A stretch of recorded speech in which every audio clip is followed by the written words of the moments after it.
This is where we talk about spirituality, esoteric alchemical systems, Kundalini awakening, neo-ascetic lifestyle, fasting, and the great work, magnum opus, and all the stages of that work, from the prima materia, the Nigredo blackening phase where the ego falls away, putrefies, the purification phase, Albedo, the Citrinitas phase, the solar expansion, and finally the Rubedo phase, the final crystallization of the higher consciousness required to obtain the philosopher's stone. All that being said, thank you all for coming. Thank you, Tin Can on the Go, for becoming a member. I much appreciate you. Gianluca, thank you for being here. Johnny V, thank you for being here. You guys, quick disclaimer, I'm not a medical professional. None that I say is intended as health advice. I'm also not a financial advisor. Nothing I say is a recommendation for investment. I'm also a law-abiding citizen. Nothing I say is admission of guilt. And all opinions are my own, and no way, shape, or form a reflection of Google, YouTube, or any other network you may be listening to or viewing this on in the future. Thank you guys for coming to my channel, Bruce Adventure XXX. I don't know if you noticed, but I've been doing a lot of work on the channel lately. There's new thumbnails, and we have put summaries on all the videos. So, oh, what's up, Sheba? I like the new name. Cool deal. Happy to have you here. How's the van life going? Listen, you guys, quick thing. So I put summaries on all the recordings, right? We got 180 something videos now. As you guys know, most of them are over an hour long. Many of them are as long as 3 hours, even 4 hours in some cases.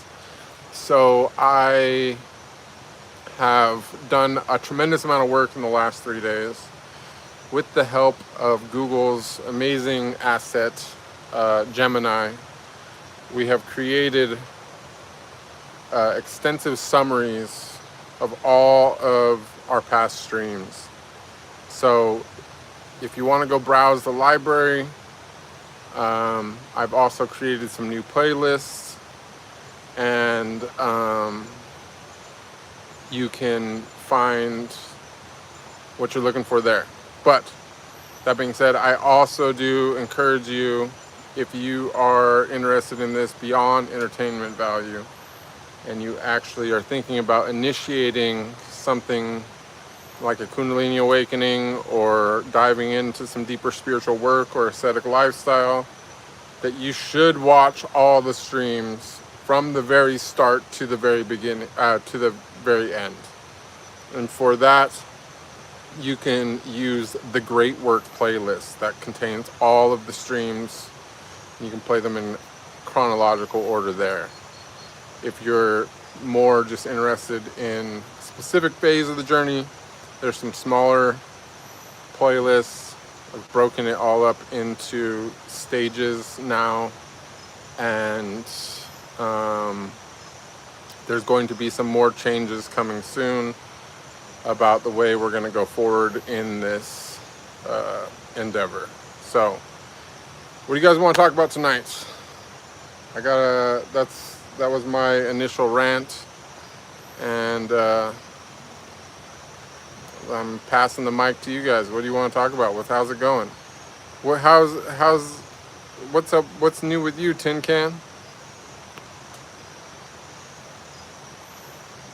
Tin Can. I feel like I liked calling you Sheba better, but it's cool. Where'd my drink go? Oh, got me a little smoothie action here.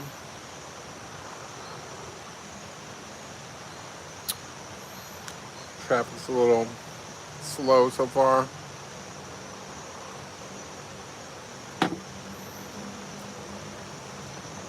So you guys, I'm also, since we don't have much chatting going on right now, I am also, you know what, actually I got a question for you guys first. Okay, so real quick, there is a subscriber only requirement with a 1-minute delay.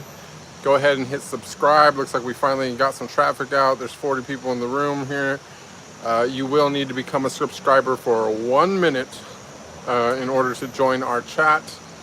That's just a filter for bots and trolls that have a low threshold for patience, which most of them do seem to want instant gratification when they're scrolling through the feed for someone to talk shit to. Excuse my language. So that's what we're doing there. But let me ask you guys, do you prefer a smaller chat group, easier to read chat, or do you enjoy the chaotic open chat more? Because I personally, other than being able to read the comments more easily, I personally don't really care either way. I think that sometimes the trolls are good for traffic, and while they are themselves annoying sometimes and repetitive, you know, if that's the price we have to pay to get our message out to one person who otherwise would not have heard it, who really needed it because they were going through something in their life where this message was what they were looking for and they just didn't know they were looking for it, then it's more than worth it. But for the people that are regulars here, and you guys are kind of the priority because I do appreciate your regularity, and if you prefer the smaller chat, then smaller chat it'll be. Sheba says, had to leave Louisiana, got a job in Maine. I'm living off-grid at a friend's property. Awesome, that sounds so cool. You know, I'm at my current location for another couple more weeks, and then I'm moving. Like right now I'm in the mountains, but I'm not like super high in the mountains, but I'm going super high in the mountains, and I'm planning on doing a little personal retreat. I've noticed a pattern through my entire like spiritual growth that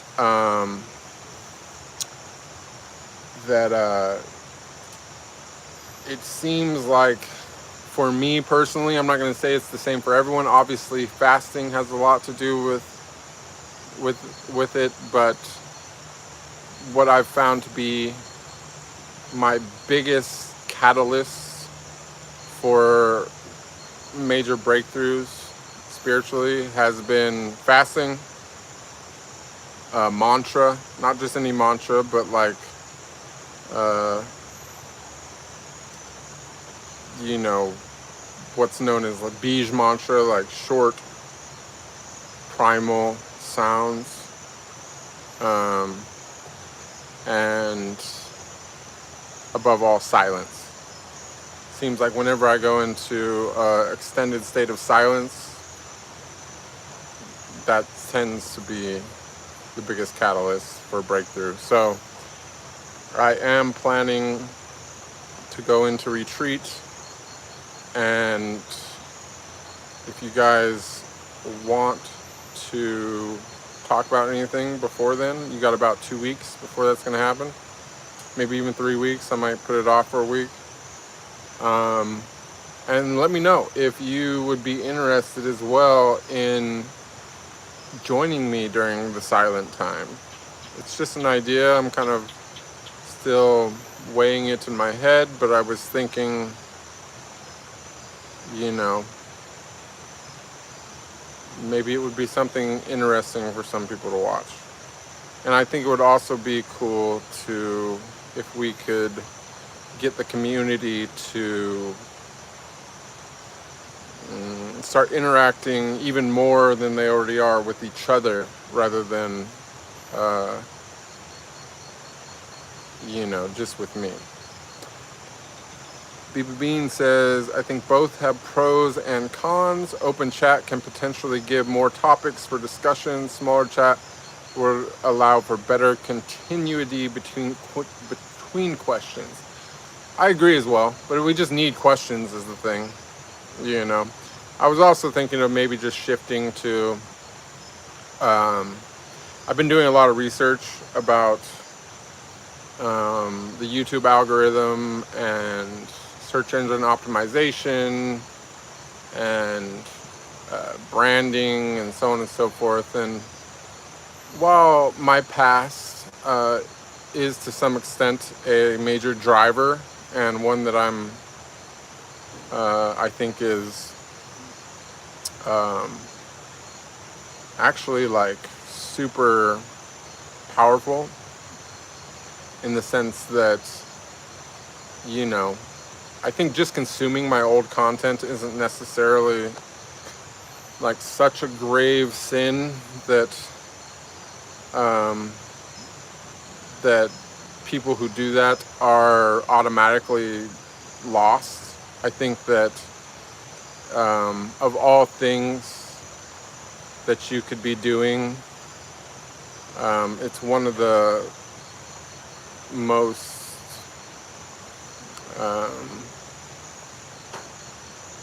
reclaimable energies in your life, to just to cut that off. And I think that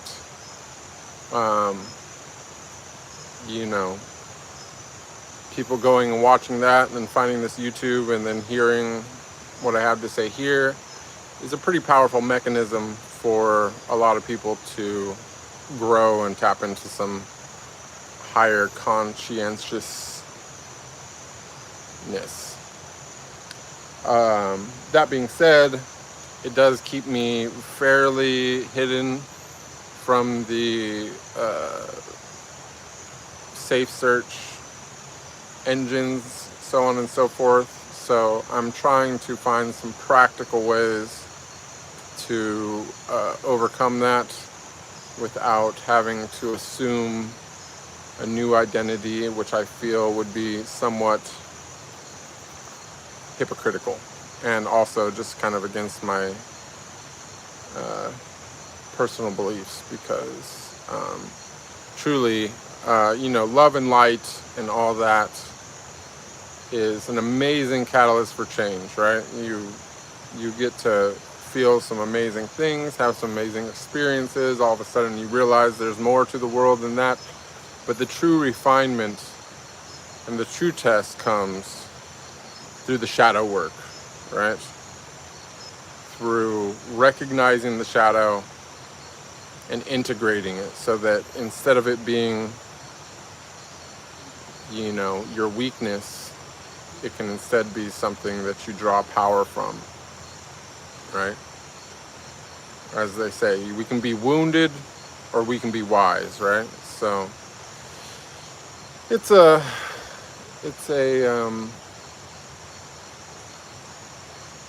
moving target,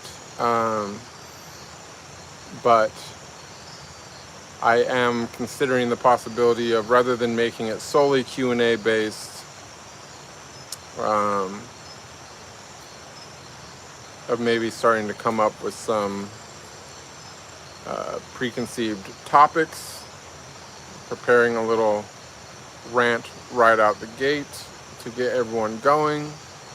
Or, and I do want your guys' opinion on this, possibly revisiting the old streams and walking you all through the entire journey from a place of deeper understanding where I am now, after having done the whole journey and had time to integrate it all.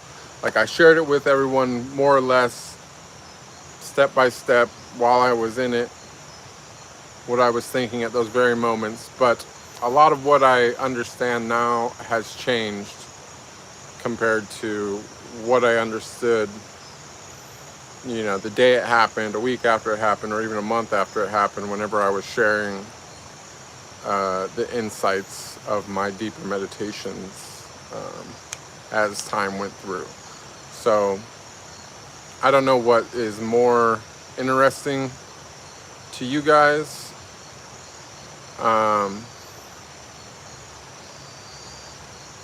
But let me know. This is kind of what I think we're talking about today, unless you guys want to get into some deeper spiritual stuff, or you got some questions about the new layout of the page or the new playlist. Other than that, I'm kind of trying to decide where to go with this, because, like I said, I sense that it's time for me to return to my silence soon, and the reason for that is so that I can tap back into the thing which made all this possible to begin with, and that was me doing the work myself. So I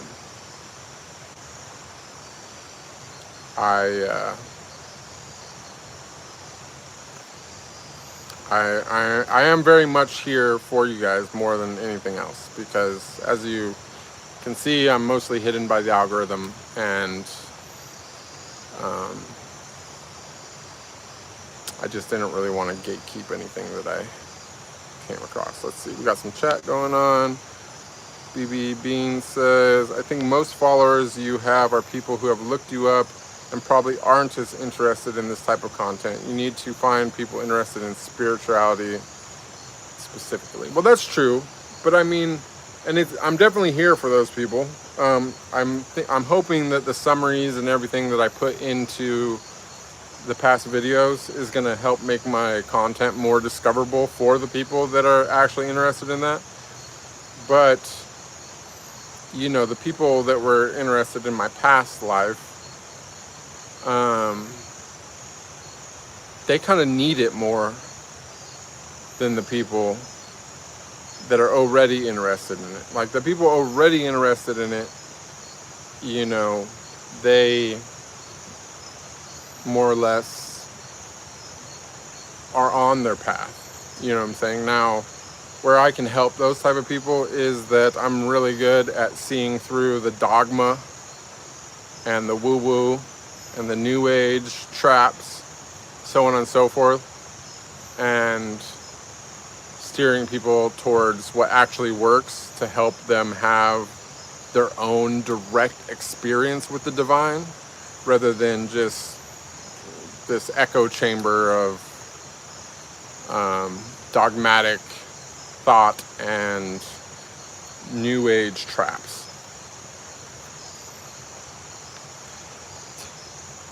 Shiva says, I would rather see you start off with a planned topic. The Q&A format is getting old.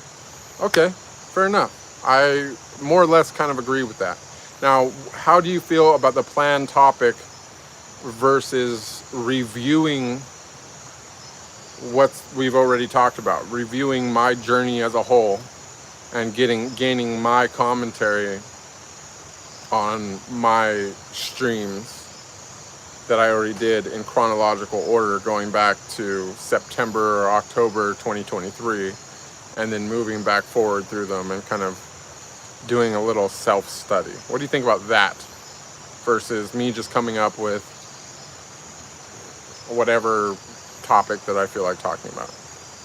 Sean Monkey says, or Sea Monkey, sorry, Sean Monkey.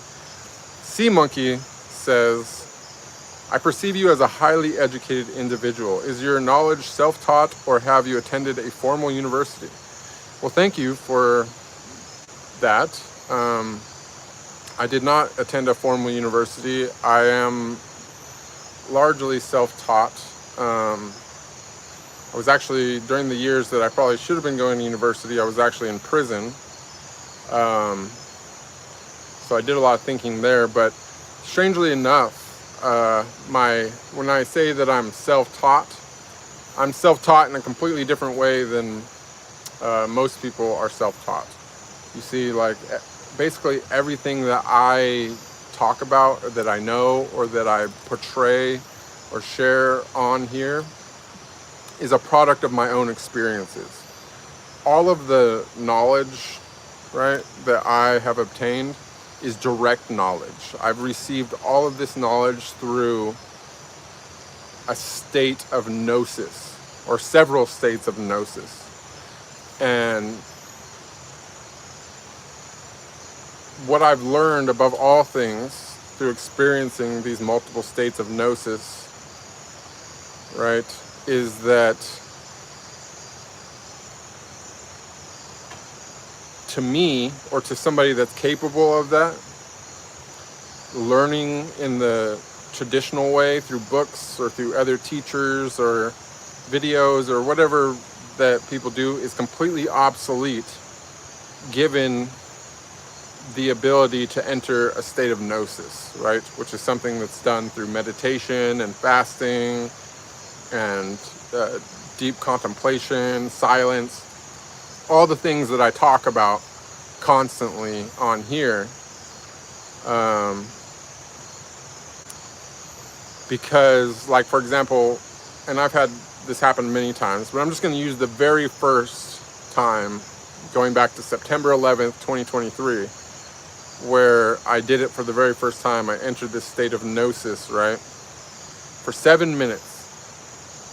And in 7 minutes, I learned, I don't even want to say 100 times, because it's probably more like 1,000 times. It's hard to say how many times, but I learned more than my entire life combined. Everything that I had ever experienced in my life. And I was a nerdy kid. Like, I read all encyclopedias and whatever. Back before Google, people used, like, when we were kids, like, people used to call me to ask a question. Like, I was the Google, because I was a nerd. I liked, my mom used to go to garage sales and buy those boxes of like Encyclopedia Britannicas, and I'd read them all from like A to Z. You know, like, they called me Actual Factual. That was like a nickname back when I was a kid. You know, because somebody would say something and I would just be like, actually. You know what I'm saying? But all that being said, 7 minutes in a state of gnosis, my very first time entering it, I learned more than all of that combined. Not only that, but I unlearned all of that, because I realized it was all a lie. You know what I'm saying? That they were, this whole time, that I was wrong. All the things that I thought that I knew, and that later on the internet and everything else would come to agree with me, it was all a lie. Because even the parts that are true are not the whole truth, right? And what's a partial truth? A partial truth is just a more elaborate lie, right? Like, okay, you got your low-level liars that are just like, make shit up. They're just like, yeah, hey, about that, right? And that's like a pathological liar, right? But then you got your really manipulative people, and they'll take and spin their lies from like a shred of truth. They'll make sure there's always a little truth to anchor on in their lies, right? That's how really manipulative people lie, right? Well, hate to break it to you guys, but we are completely and totally ruled by the most manipulative people in the entire world. We don't even know if they're people. It's hard to say. But that being said, the powers that be, the forces that control this world on the 3D level, are indeed the most manipulative forces on the planet. And the main way in which that they manipulate us is through partial truth, right? The science of the lie, the only real science that there is. And the only way to get around this is through gnosis, right? Because through a direct experience with the divine, we can experience truth, a truth that is beyond words, right? Because what we're really talking about is the infinite, right?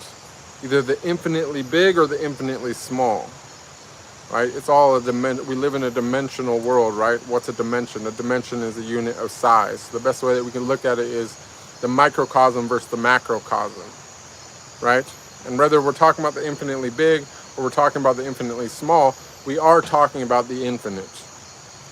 And no matter what language you speak, if you speak English, you speak Chinese, you speak Hindu, you speak Spanish, you speak Portuguese, whatever you speak, you're speaking, your entire language is contained within some type of dictionary somewhere, right? So we're not dealing with an infinite language.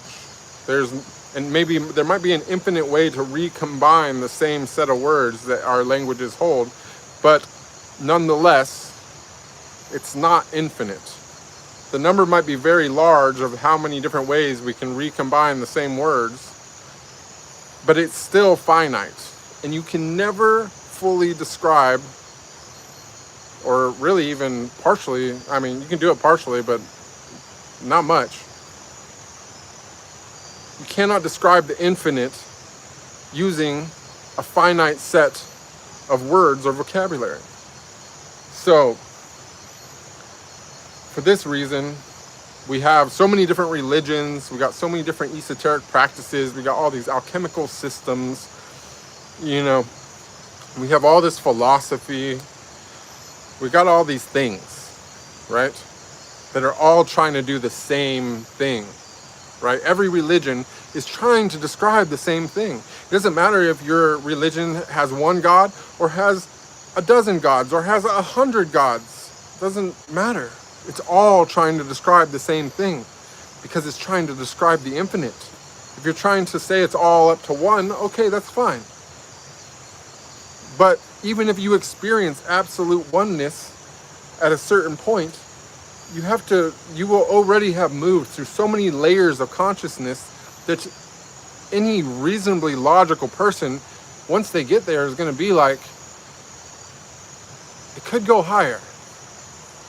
There must always be something in which is beyond my perception, right? And if ever indeed you rise to a level where there is nothing beyond your perception, you will have long ago ceased the need to have a physical body. You will already have come to the point in where you will have billions of physical bodies simultaneously. So, you know, this is my major issue with dogma, with religion, right? And why I consider, if I was going to give a title to my own personal beliefs, I would consider myself an omnist, right? Because I do see some of that truth, or at least an attempt at describing that truth, in every religion.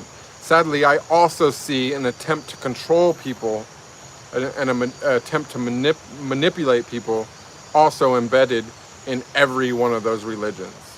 So, the truest religion is not a religion where you learn more and more, right? The truest religion is the religion where you release more and more, right? Where you're constantly trying to unlearn everything, where you're constantly trying to obtain a state of sovereignty, right? Where you try to become someone who has successfully broke out of the matrix, whatever the matrix might be to you, right? We do live in a hyper-controlled matrix on so many different levels. Now, whether those levels go all the way outside of our human civilization, slavery, serfdom, control matrix, or if that matrix actually is like an interdimensional, hyper, multi-universal matrix, you know, you can only figure that out through direct knowing, right? And even if I were to tell you what I've experienced or what I think about that, it would still require you to do the dirtiest thing possible, and that's to believe. You would have to believe me, right? And I don't want you to believe me. I don't want you to believe me. I want you to find out for yourself. You know what I'm saying? I want you to understand. And the reason why I say that I want you to understand and I don't say that I want you to know is because the more you understand, the less you will know.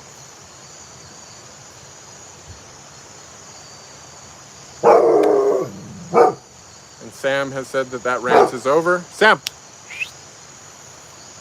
And I'm going to go back to the chat. Thank you so much, Sea Monkey, for spawning an amazing rant there. Well, I shouldn't clap for myself and say it was amazing, but I enjoyed doing it. It was good. BB Bean says, for people who aren't educated on any of this, having long-form content they can watch dedicated to certain beginner topics would be helpful and would come up for people searching for it. I think that that's good advice, but don't you think that it should also be maybe short-form content? Like maybe we could just pull out the little bits and pieces of this that actually is understandable. Sam, stop it, dude. We're not barking. I'm streaming. Come here. Come here. Thank you, Bubba. Love you, buddy.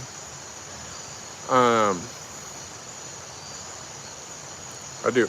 Sea Monkey says a small chat group of 10 or so would be great. Good idea. I agree. Honestly, we got 39 people here, but most of them are just watching. They don't want to hit the subscribe button for whatever reason.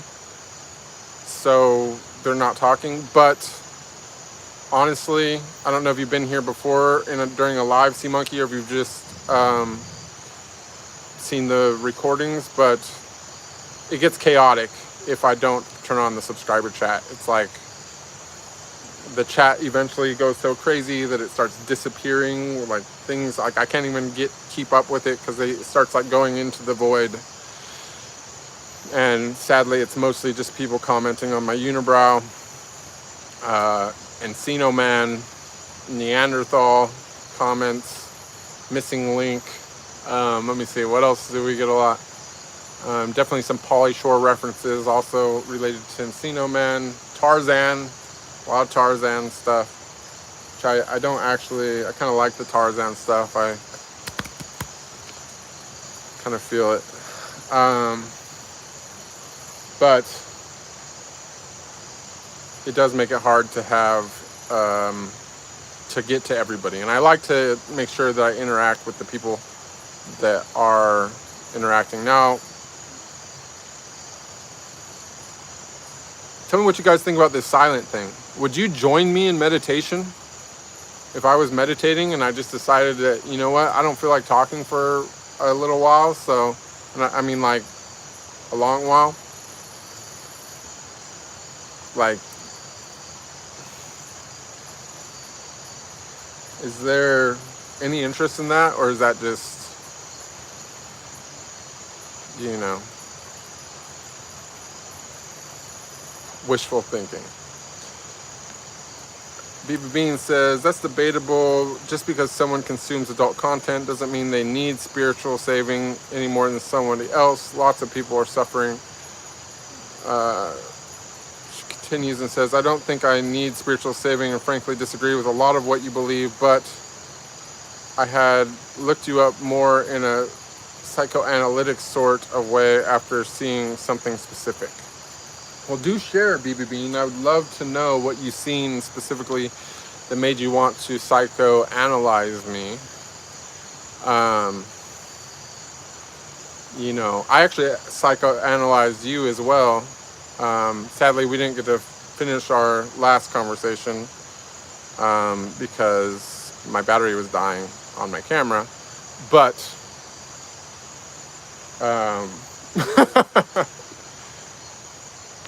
touche. Beam continues, says, I have my own spiritual journey that I feel very strongly about and have concrete thoughts about, but always interested in what others have to say. Well, I definitely don't want to knock your spiritual journey and anything that's helping you find a state of peace and defeat your ego. I'm all about it. I'm very much the kind of person that believes that the end often, not always, but often justifies the means. The end very often justifies the means. Not always, but if you defeat and dissolve your ego and are able to tap into a higher consciousness and, gain some understanding about who you are and what you're doing here, then I'm all for it. I'm all for it. But, there's a but. I would say that if you have concrete thoughts about something spiritually, that's probably the number one place that you can start chipping away at if you want to enter a state of completely and totally unbridled growth. Nothing can be concrete in your thoughts. To have concrete thoughts is to have a very, very strong ego. And trust and believe that in this spiritual journey, the number one, and I do mean the number one, the number two, maybe if you're crazy, even the number 3, 4, and 5 biggest enemies on your spiritual journey are always the ego or the false self. The self that thinks in terms of non-flexibility. If you want to truly, truly, truly realize who you are, you've got to stereotypically, or what's the word I'm looking for? Whatever. You gotta become like water. You know what I'm saying? To be concrete is to eventually break. Right? Whatever hang-ups that you have, right? Spiritually or otherwise, it's always best to go around them. And that's just my 2 cents on that. Mayu Minha says, "Hi Bruce, I'm a bit late today. I was spending some time with family." Well, you know what? Family's very important. I hope you had an amazing time with family. Sea Monkey says, Gnostics. Well, I wouldn't say Gnostic. The thing is that the word gnosis is Latin, right? And the Gnostics, the word Gnostic and the word gnosis are very closely tied together. However, there's many different branches of Gnostic thought. I like to use the word gnosis because it's easier to say than the word jhana. I don't even think that I'm saying that right, but there's a Sanskrit word. It's spelled J-N-A-N-A in English. We don't really have a way of saying it in English to my knowledge other than direct knowing, but I don't even think that is really the best way of saying it, because direct knowing sounds a lot like source, trust me bro, right? But gnosis is something that happens when you obtain a state of oneness, right? Or going back and borrowing words from other cultures and other languages and things, they also have a word in Sanskrit called samadhi, right? And samadhi is like a very, very, very deep state of meditation where you cease to become aware of the physical self, right? So it's very much like also a state of oneness, right? But basically, by dissolving the self and entering the state of oneness, right, you can realize that there is no separation in your consciousness and the consciousness of all things, right? There's only a separation of awareness. And so when you dissolve your awareness completely and totally, now suddenly there's no partition between you and the central consciousness, which we are all experiencing, and not just all, but like every plant, animal, rock, tree, stream, the air, the earth, the galaxy, the sun, the moon, the planets, so on and so forth, right? The whole entire multiverse, in fact. So it's when we drop that state of awareness, because that's what you are in a state of awareness. That's what we all are. That's what makes us individuals or souls, right? Is that we are aware of what we're aware of, right? The moment that we stop being aware of that, we become just consciousness. And consciousness is all-pervading, right? So when you enter the all-pervading conscious state, right, where you're no longer aware of yourself, but you're aware of all things which are conscious, right? You are able to very rapidly, or in some cases, if you're like very spiritually advanced, you can stay there for a while, and everything else is obsolete. Nothing else really matters. You could live 100 lifetimes, right? And remember every lifetime back to back to back, and you still couldn't know what you could know, or you couldn't understand what you can understand in just a brief little moment of super consciousness. You see what I'm saying? So,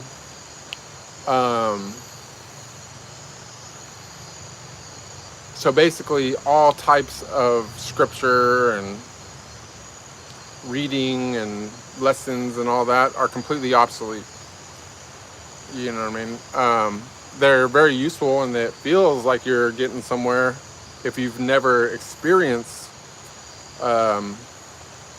super consciousness. But once you have experienced it, you realize that it's completely redundant. You could have, all the time you spent reading books and learning scripture and watching YouTube videos or whatever else you're doing, you could have been spending that whole time learning to meditate. And if you succeeded for just like a moment, you'll get more than all of that combined if you spent your whole lifetime. Not only that, but you actually can remember your past lives, right? Which is actually easier than completely, you know what I'm saying, to realize your own soul that's gone through that has multiple lifetimes as its state of awareness, right? Your higher self, that's actually easier, much easier than to erase the whole thing and tap into the even higher consciousness than that, right? The all-pervading consciousness. So, you know, even if you were to do that, though, what can you learn in one life that's going to compare to 100 lifetimes or 1,000 lifetimes? You just have to remember that you already know everything. You guys would join for a meditation? All right, cool.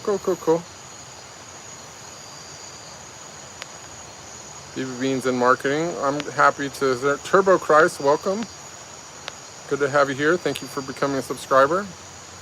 Turbo Christ says, we are all on our own individual journey in our own personalized reality tunnel. It's just interesting how extremely delicate and fragile everyone's individual aperture of belief is. That's true. That's true. And that's because, I don't know if you were here through the whole time, but that kind of ties back into something I already said of, like, belief is a dirty word. Like, duh. Like, I don't want you to believe nothing. I surely don't believe anything.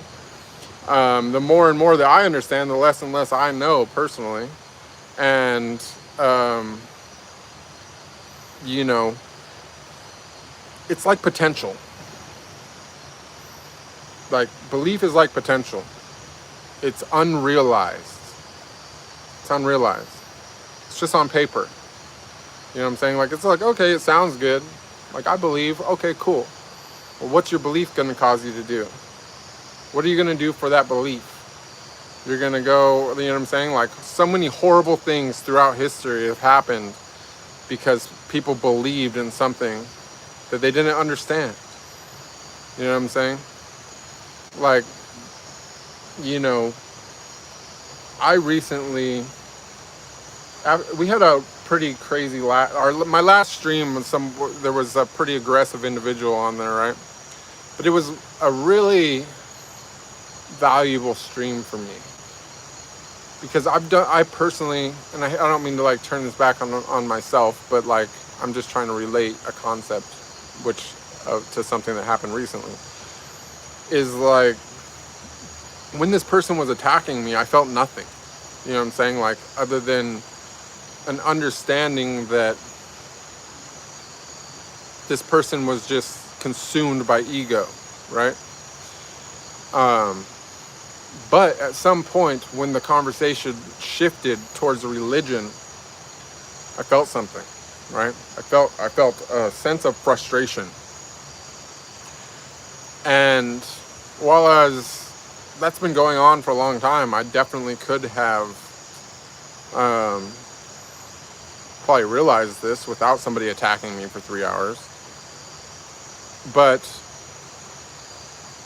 I realized that there was a part of my shadow that was not fully integrated, and that part of my shadow was related to religion, right?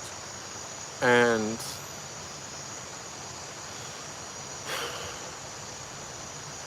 it's frustrating. It really is. But it's not something that we should judge anyone for.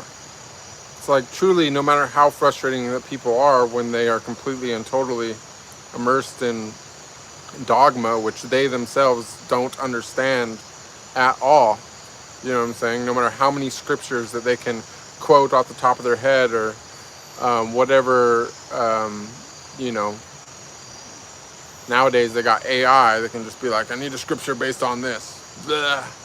Right? The truth is that the people that compiled these texts were extremely advanced, and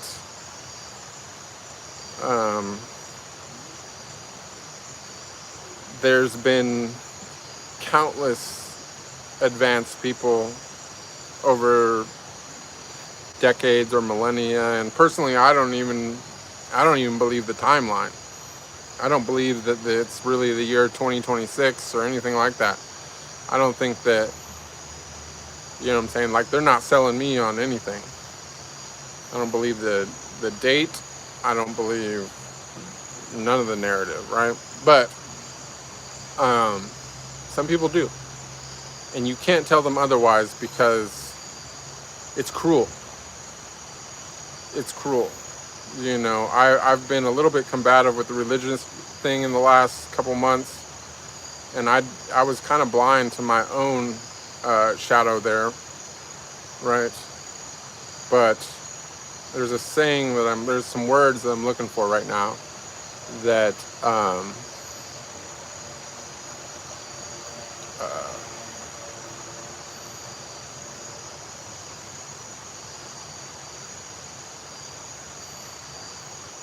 compassion without truth is manipulation, but truth without compassion is brutality, right? I don't know if I'm saying that right, but I remember reading that at some point and realizing it's true, something along those lines. And for somebody that has fallen for the, you know, somebody that's been shackled by slavery of belief, right?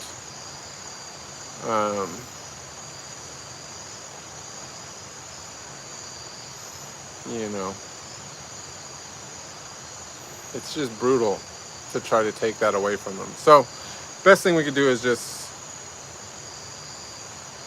you know, try to stay compassionate without co-signing on their delusion. And yeah, anyways, I kind of lost momentum there because I gotta pee. One second. Hold that thought. I'm gonna be right back.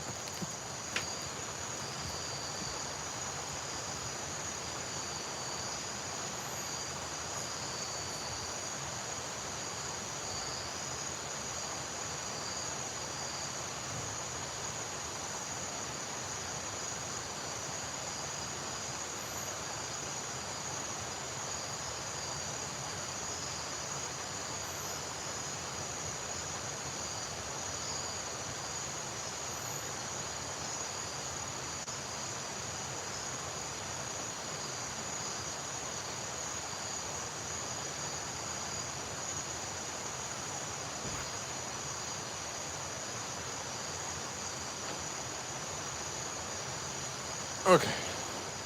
Sorry about that, you guys. I hope that the algorithm doesn't take my honesty against me there, but that had to happen. So, Biba Bean says, laugh out loud. I just did some old it was just some old content you did in 2011. If that tells you anything, I'd seen your face before, but honestly avoided you as you gave me douchebag vibes. No offense. Genuinely. The 2011 thing was just quite different than anything I'd recognized you in, and it just made me think, not positively or negatively, just found myself inquisitive. Well, you know, one thing I think a lot of people don't realize about me is that despite my history being what it is, and that the place where I came from is not known for producing amazing actors, right?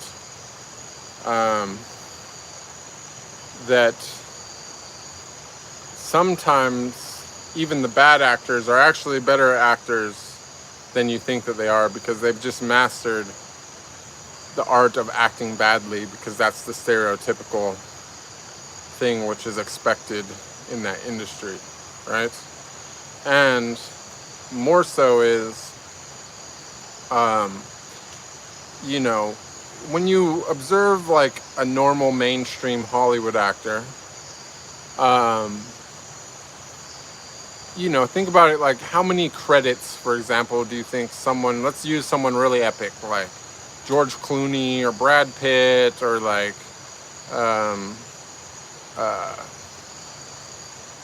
you know, who else? Al Pacino, like Bruce Willis, Mel Gibson, like Keanu Reeves, like these actors, right? That everybody knows. How many credits do they actually have? You know what I mean? Like some of them have done quite a lot of movies, but it's literally, it's like their entire career is like what I did on like like as far as like titles, it's like what I would do on like a busy month. You know what I'm saying? Like, you know, I'm not, this isn't a brag or anything. I'm just trying to explain, like, you know, I think I got something like 1,500 titles or something. So, you know,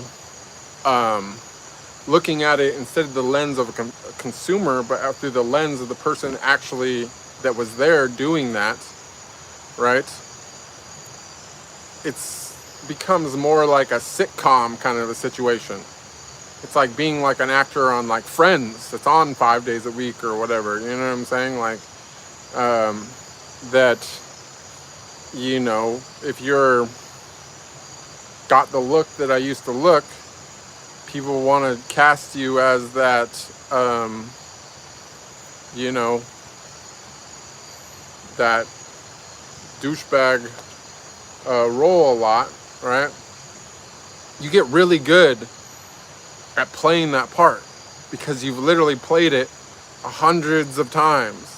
You know what I'm saying? Like more than your favorite actor's entire, you know, movie list. Like I probably have been in the same stereotypical 5 different roles more than they've done in their whole career. And it's not, I'm not bragging, but I'm just trying to explain of like, so that douchebag persona, right, was something that was perfected over the course of hundreds of scenes and hundreds of practice things of doing that. You know what I'm saying? Like my claim to fame, though, through my own lens and through also the lens of somebody that gets to receive messages and, you know, some positive reviews from people as well, was when the wave of like romantic stuff came out.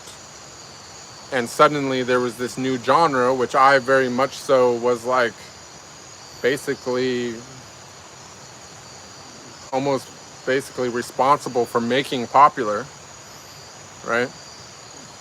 Of this high quality romance novel looking stuff. And that's really what made me popular. It wasn't the, you know, I'm holding in so many euphemisms right now, but it wasn't the scenes that you're talking about that made me popular. It was the more romantic stuff. So it really just depends on, you know, you got to also remember, and I'm not in any way analyzing you or saying anything negative towards you, but, you know, what turns up in your search results and what you get exposed to is based upon your own keywords and your own algorithm, which those sites and the search engines have been trained on for what you search for, not necessarily a reflection of reality. And that doesn't just apply to that industry, but that applies to all industries, and it also applies to YouTube here. So just some food for thought that you know, it's easy to how do you say, it's easy to objectify people making that type of content, or really any type of content nowadays, but they are real people, and there's almost 100% of the time a lot more went into the creation of something than you usually realize, right? And so that's why it's a good practice in all things, and one of the most powerful practices spiritually as well, and probably, like, I mean, literally the most powerful spiritual practice that you could possibly do is to practice conscious awareness. Going back to what we were saying earlier about consciousness and awareness, right? If you can be consciously aware that you are conscious, right? Consciously aware of everything all the time. This can be like an ongoing, never-ending meditation to be consciously aware, whether it be that you're watching some let's call it B-rated footage on the internet for some private time, or you're watching YouTube, or you're reading a book, or you're eating, just eating, like any meal, even if that meal's not like an animal that suffered its entire life just to be brutally killed and then dismembered so that you could have a couple moments where you go, oh wow, this got this nice flavor. It's going to satiate me for a couple hours. I'm going to get some protein, build some muscles, right? Even if it's not that horrific, and it's just like you ate like a handful of walnuts. You know what I'm saying? Something like that. To be consciously aware of what you're doing is to understand the entire chain of events that went into creating those walnuts. You know what I'm saying? Not just limited to the darker side of it, like all the pesticides and the countless tens of thousands or hundreds of thousands of insects that were killed, the birds, the damage to the environment, so on and so forth, but like all the way down into the microbial realm of the soil, the water that had to flow through the canals, the wells that had to be dug, the electricity that pumped the well, like the fertilizer industry that created byproducts and had so much excess fluoride that they had to come up with a way to get rid of all the fluoride, and so they started putting it into our water and our toothpaste and everywhere else imaginable to dumb us down and make us more easier to trick into eating their poison food and drinking their poison water, so on and so forth, right? That's to be consciously aware, and you can practice this all day long in all things, whether it be consuming a low vibrational, not even necessarily that all of that industry is low vibrational, but whether it be having some private time with some internet footage, right? Or eating a steak, or anything in between. Driving down the road, filling up your gas tank, you know what I'm saying? Paying your taxes, like whatever it is that you do, to be consciously aware of what you're doing, of the entire chain of events that went into making that possible, right? Every breath that you breathe, right? To take your shoes off and actually feel the ground, to know what you're stepping on instead of numbing your feet, right? To be consciously aware of every single thing that you're doing at all times and everything that goes into it is the deepest spiritual practice and meditation that you can do, because you can do it all day long every day. And if you practice it all day long every day, you'll even be conscious when you sleep. And now you're getting into the really, really, really heavy stuff. Lucid dreamings, Turiya, you know what I'm saying? Like astral projection, remote viewing, right? Sorry, I had to throw some keywords in there, you guys. But conscious awareness, super powerful. Thank you, BB Bean. Turbo Cry says, truth for me is like layers of an onion that unfold, revealing deeper layers of truth that never ends. Absolutely. And let's keep it real. What are we talking about when we're talking about truth? We're talking about consciousness itself. We're talking about everything from that which makes us aware that we are consciously aware, all the way to the very ground that we walk on and the air that we breathe, right? It's all just deeper and deeper layers of that same onion. And I do like the analogy of the onion, because for me, it's less about going outward than it is about going inward, right? So many people think of consciousness as like a rising layer upon layer upon layer thing, but I don't think that at all. I think it's a descending thing where we get deeper and deeper and deeper and deeper into ourself, right? Where we're just scrubbing off the filth of the ego, scrubbing off the filth of what we think that we are, until we actually understand what we are. Robert Josco says, hey Bruce, hope all is well, my brother. So I suppose you aren't in the adult industry anymore. God bless, my brother. God bless to you as well. I am not really in that industry anymore. I don't suppose that it'll ever be possible to fully scrub my past or to ever shake the title, because let's face it,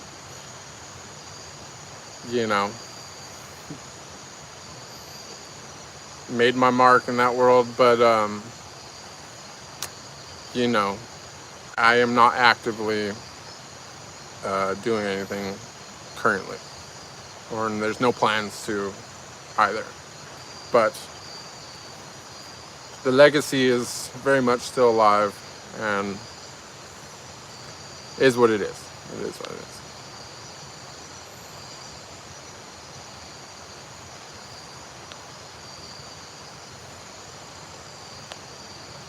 Superchrist says, you can analyze an event and find multiple explanations and truths that can all be backed up with evidence, but are contradictory and conflicting. Well, the truth is, paradoxes exist. Irony is the underlying current of this world. You know what I'm saying? Like, on some level, this is for entertainment purposes. You know what I'm saying? And if you want to know, if you want to be a prophet, right? You want to predict the future. You want to be a fortune teller, right? You want to be like the next Nostradamus or whatever.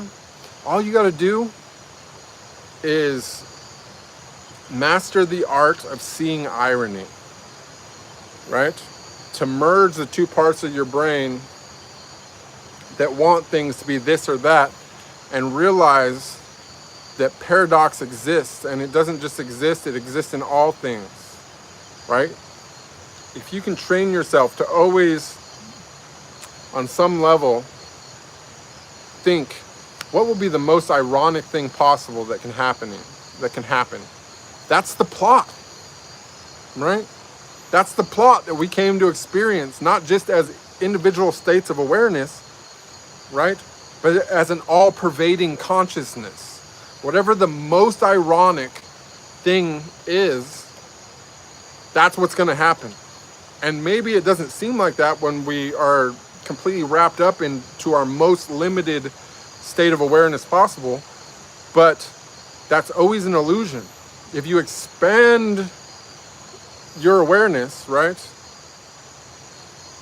you do eventually realize that what always happens is the most ironic thing. And so when we realize that paradox exists, right, and we realize that the world is based upon duality, that it's not this or that, but it's always this and that, right? And that the only way to create something new is to merge these two polarities together, and this is where creation happens. You got the whole thing. You figured it out. You know the plot. Congratulations, you're an oracle. You know what I'm saying? Like, all you got to do is just be able to see what the most ironic thing is from a super conscious perspective, right? Prabal Singh says, you seem to have a good knowledge of Sanskrit words. Are you by any chance connected to the Indian yoga or spiritual thing? That's a great question, Prabha, or should I say Singh? That's a great question. I'm not connected to it. I'll tell you my history and how I came to learn these words, because I got to give props. You know what I'm saying? Where props are due. Like, I'm not trying to step on anyone's culture, or, you know, if we had words in my language to explain these things, I would happily default to those words. But sadly, we don't have words to explain a lot of things that are explained perfectly in Sanskrit, right? And so basically what happened is, you know, this is how the whole journey started. This was all the way back in September 11, 2023, and I started streaming about spirituality in October 2023, right? So in September 2023, I had basically, I'll tell you my whole connection to yoga right now. So I had been following Sadhguru, right? But not because of the spiritual side of things, but because of the Save Soil movement. I have a farm, and I was also at the time experimenting. Like, I had a smaller garden and stuff that I was like experimenting on in Vegas, and I was super into composting and stuff, as weird as that is, right? I had a bunch of chickens, and I was into this composting thing, right? So anyway, Save Soil was like a big thing to me, because I've been wanting to transition my farm, my other farm, into an organic one. So I started following Sadhguru because of I started following Save Soil, and then I started following Sadhguru because of Save Soil. And one day I seen a video from Sadhguru about the Om, right? About how to chant the Om, and where Sadhguru chants the Om 108 times.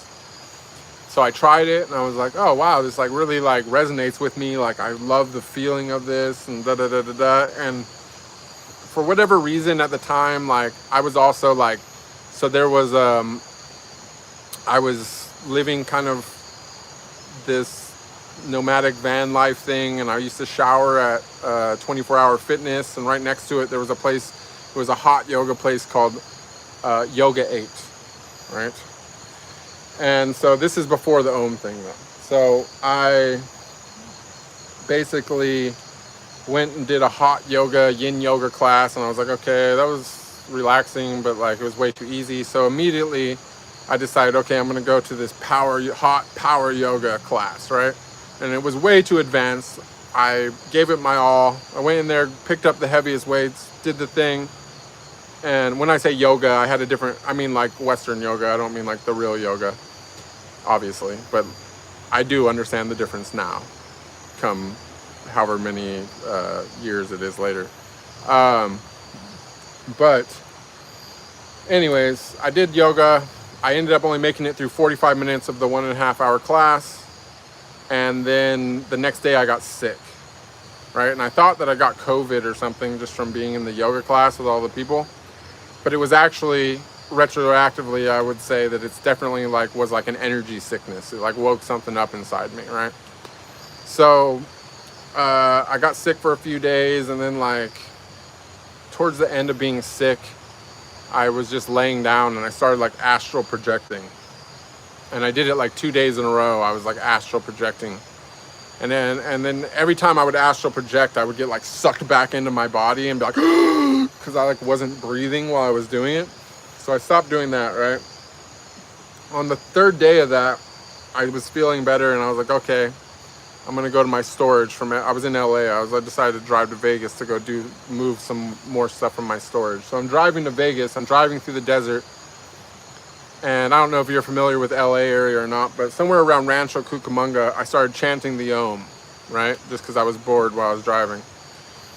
And I was chanting the Om probably for like an hour or maybe 2 hours. Somewhere from Rancho Cucamonga to somewhere around Baker. All of a sudden when I was chanting the Om, my vision started like shooting out of my eyes, and I was like reading license plates like miles ahead of me in the dark, right? It was like the middle of the night, almost midnight. So I'm like, wow, I just unlocked superpowers. This is so cool, right? And after just astral projecting, like for the 2 nights prior, I'm like I'm really going, wow, this is like amazing. So I'm chanting this Om. I'm still chanting, and I have total control over this, like my vision. Like I can shoot them out like a superhero, like in and out, like at will, right? And which now I realize was like a city, right? And all of a sudden, like my car started vibrating. Whole thing started vibrating. I started hearing this sound, and I realized it was harps, like angels. You know, it sounded like angels. It started getting louder and louder and louder, and the whole car's vibrating, and all of a sudden like a gold light came shooting into the back of my head. When I say a gold light, I mean like I was still watching the road, I was still driving, but like my inner eye opened and I could see this gold light was more real than the real world. Like it was a spinning vortex of gold light, right? And I felt it coming through the back of my head and then shoot down my spine like 1,000 orgasms, basically. It shoots down my spine into, let's call it my root chakra, but I usually explain it differently, but I'm trying to be YouTube safe.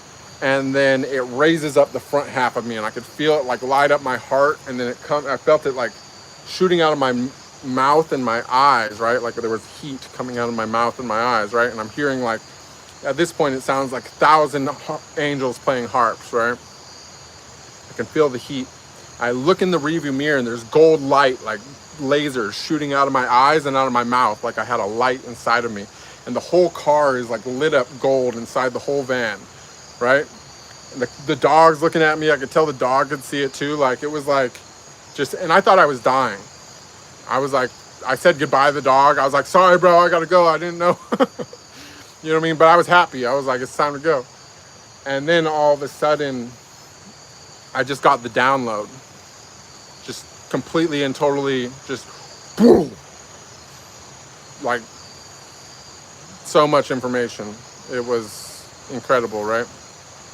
And, you know, after that happened, it was like there was total silence in my mind where I used to have this voice. There was nothing, right? You know, I spoke to an angel. It was wild, but for the most part, it was just like I've experienced peace for the first time, right? And my old personality was completely gone because it had, what I thought of as myself prior to that had just been evicted. And so at first I was like, I was just like, all I could really think about all the time, because part of what the angel explained to me and like what I understood from the download and all that was, you know, that the whole world is just made of light and sound. and that I've lived so many lives, and that this is going to be my last life. And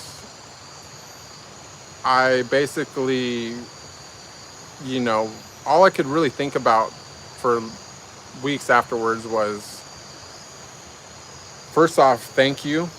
You know what I'm saying? Like, I was just like, all day long, it was like my mantra. It was just like, thank you, thank you, thank you, thank you, thank you, thank you, thank you, thank you. Because I was always a pretty like aggressive person, but like I feared death. I truly feared death. And from that moment forward, like I had the knowledge that I existed before this body and that I'll exist after this body, right? And so it vanquished my fear of death. I no longer feared death. And to be liberated from this fear, all I could think about was how grateful I was. I was just like, thank you, thank you, thank you, thank you, thank you. But the other thing I wanted to know was, can I do that again? Because it was hands down times untold amounts the best thing that I ever experienced in my entire life. Like there was no close second to that thing. That was what I cared about the most. And I also kind of wondered if I was going crazy. So I started like reverse engineering the whole process. I started doing searches about different things, this, that, and the other. I started looking deeper into the Om, so on and so forth. And that all led me back to yoga. Like a lot of, like my initial research led me to like yoga and also like some Western mysticism stuff, like the Christos oil, which in Sanskrit they call it the Amrita, right? But my initial searches kind of led me back to this sacred secretion, right? And so from there, you know, because of the Om was such a big catalyst for me, I started learning more about, you know, some of the Eastern thought behind this stuff. But as I started practicing more meditation and, you know, started kind of taking on like an ascetic lifestyle after that, because I wanted to try to do that again so badly. The same exact thing never happened, but more things started happening.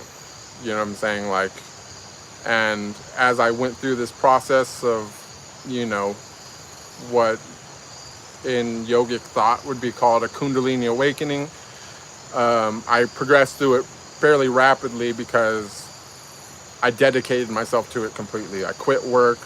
I moved out of my office and gave up all my things, put everything I had in storage, sold the rest, and just went and sat on the beach and meditated for a couple years.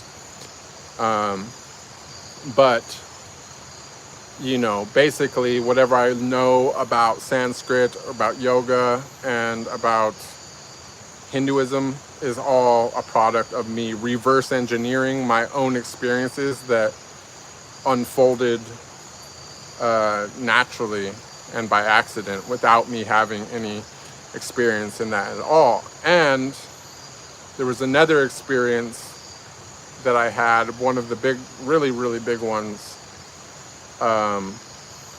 where I had gone to a temple, an ISKCON temple, and it was not even something I meant to do. Some random lady on the side of the road with a cat invited me to go there.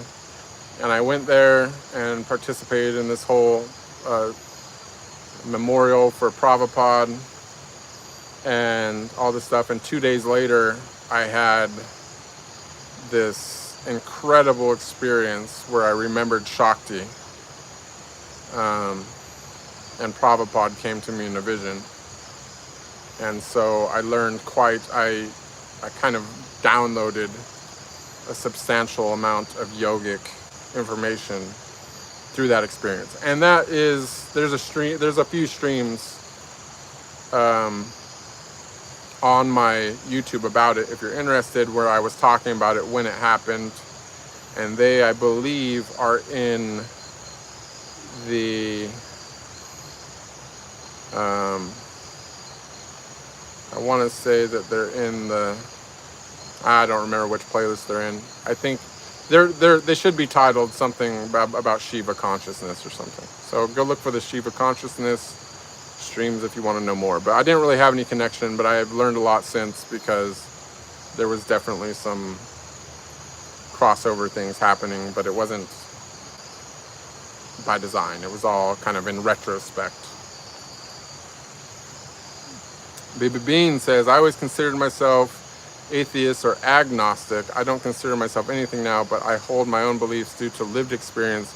My concrete beliefs are just essentially things I know to be true. Well, I would invite you to be more fluid about knowing things to be true, because, you know, I felt that way at one point as well. But if you continue advancing through this layers of consciousness, you eventually will arrive at a place where you'll understand a very important truth. And that is the truth of illusion, or, since we were talking about Sanskrit, what they say in Sanskrit is called Maya, right?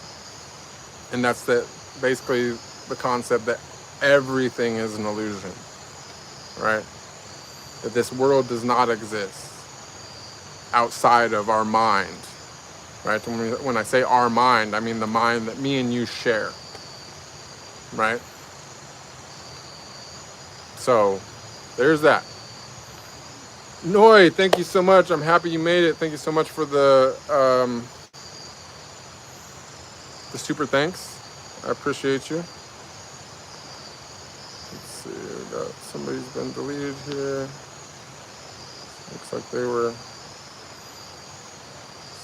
possibly spamming. Okay, we had a spammer. Turbo Christ says, for me, the big thing at play is the technology of belief. Our beliefs have been enslaved for centuries. This happens in religion, science, and politics. The power of belief is always mistaken for its costume. We only give credit to its props and choreography. Well said.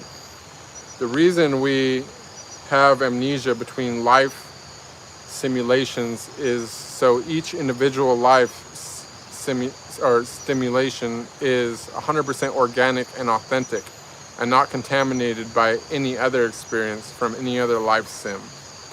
Okay, I'm with you. I'm with you on this. I'm gonna go back to the other comments, but I want to finish the Turbo Crisis thought because I'm liking it. There's nothing more dangerous than any group of people that think their actions are justified and aligned with their God. When I talk about the technology of belief, I'm more so talking about the placebo and things more along the line and creating your own universe. Yeah, we're on the same page there. That's what I'm, that's my main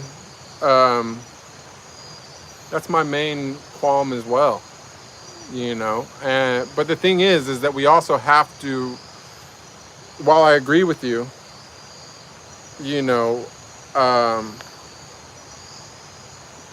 we also have to acknowledge the reality that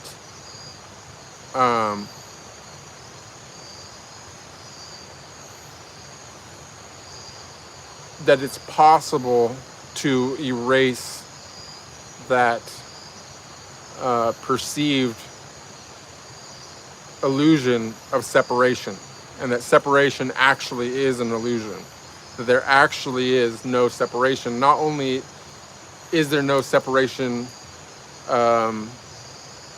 like as a theory, but that it is completely possible to experience oneness, right? Through dissolving that illusion, right?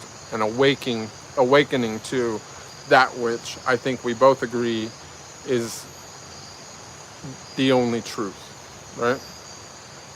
Regina Murd, correct me if I'm wrong. Sorry, I don't mean to agree for you, but I am predicting an agreement. Regina Murad says, hey, this was my intro to you and your channel. I see you've done a video on shadow work. What advice would you give for anxiety that makes people feel physically ill? Advice for anxiety that makes people feel physically ill. Well, I would probably need to know what the source of that anxiety is. Anxiety comes in a lot of different flavors. But ultimately, you would probably need to give me a little bit more information before I could advise you, because, you know, the thing is, and it's a slippery slope, especially when you're online and people can watch this video and they have different levels of understanding, or some people might just watch a clip, or some people might just watch something out of order or out of context, so on and so forth. It is hard to give a blanket statement on what's right for any person in any given circumstance without actually knowing the person, right? There's a poem that I wrote one time about speaking like a flower, letting each word unfold new meaning, which adapts itself to the listener, to their own state of illusion, right? Because we're all operating under some level of illusion, right? Nobody nobody that I know personally is operating in a complete state of non-illusion, right? And I think that most people who make it to that point tend to retract from society in order to maintain it, right? And that could also be possibly the answer, is to just retract yourself from whatever situation is giving you the anxiety. Now, if that situation is internal, it's simply just things going on inside your head, right? Then, you know, you got to ask yourself, like, what's causing this anxiety? For most people, I'm going to make an assumption here, that's either going to be anxiety about the future and anxiety about the past, none of which actually exists. Both the future and the past is a product of your imagination, right? The past is based upon a memory. A memory is something that you've now constructed. It's not, no matter how good your memory is, you did not retain more than 1% of your entire life. You know what I'm saying? Like, it's all been condensed down into a series of core memories which your mind has constructed at this point, and are basically, unless you have some certain aids, they're pretty much unverifiable in most cases. Now, the future is also unpredictable. Otherwise, we'd all be rich from gambling in the stock market and everything else, right? So the only way for us to accurately predict the future, right, is to enter a loop, right? It's to make everything so repetitive that there is no longer any standard of deviation, right? And that's the worst thing possible for a human, right? That's a state of absolute misery, is to be in a loop. So, you know, if you are stuck in the future, or if you're worried about the future, which is where most anxiety comes from, is that you are afraid, right, of something that's going to happen, which is probably not going to happen. Or if it is going to happen, the only reason why you're able to predict that it's going to happen is because you're in a state of repetitive loop where the same thing is happening over and over again, and therefore the key is to break the cycle, right? Now, if you're operating on anxiety about the past, this usually comes from like shame or guilt or something, which is really just a memory, just a product of your imagination, right? And you can't do anything about it. So what we can do is we can turn inward to the only thing that we control, which is ourselves, right? We don't control anything outside ourselves. And as soon as we can adopt a state where we say nothing outside of my control matters, like I do not give anything or anybody power over me, right? Like, if it's beyond my control, then why would I put any power into it, right? It comes from, you know, the best operation is always to stay present, because the only thing that exists is the present. We live in a series of present moments, the eternal now. That's all that exists, and that's all that will ever exist. If you have anxiety about something, what is it that you have anxiety about? How do you have time to be right now listening to some Tarzan looking dude on YouTube, right? If something so bad is happening, like, you must be in at least some level of stability to have the time to be here right now asking the questions that you're asking. And this is the only thing that's real, is right now. We're having this conversation, you're looking at your phone, you're sitting in the surroundings where you're sitting. Maybe you like those surroundings, maybe you don't. If you don't, then do what you can to change those surroundings. But that's all you can actually control, is yourself. Everything outside of you is beyond your control. Politics are beyond your control. The weather is beyond your control. The future is beyond your control. The past doesn't exist. You know what I'm saying? It definitely is beyond your control. You can't change it once it's already happened, right? You can't even take this question back that you asked a couple minutes ago. It probably took me a few minutes just to read the question after you wrote it, right? And you couldn't stop me from getting there eventually. You see what I'm saying? So the best thing to do if we're experiencing a state of anxiety, if I'm going to have to give a really generalized advice, is to look for and identify things that have taken us out of the present and created a cycle of illusion, right? Because nothing should be predictable, right? If we're not in a loop, right? Because what's the worst thing that can ever happen in the future? Exactly what you expect to happen. Because even if you expect good things and you're projecting good things and you're trying to navigate yourself towards something good, I'll tell you a fact.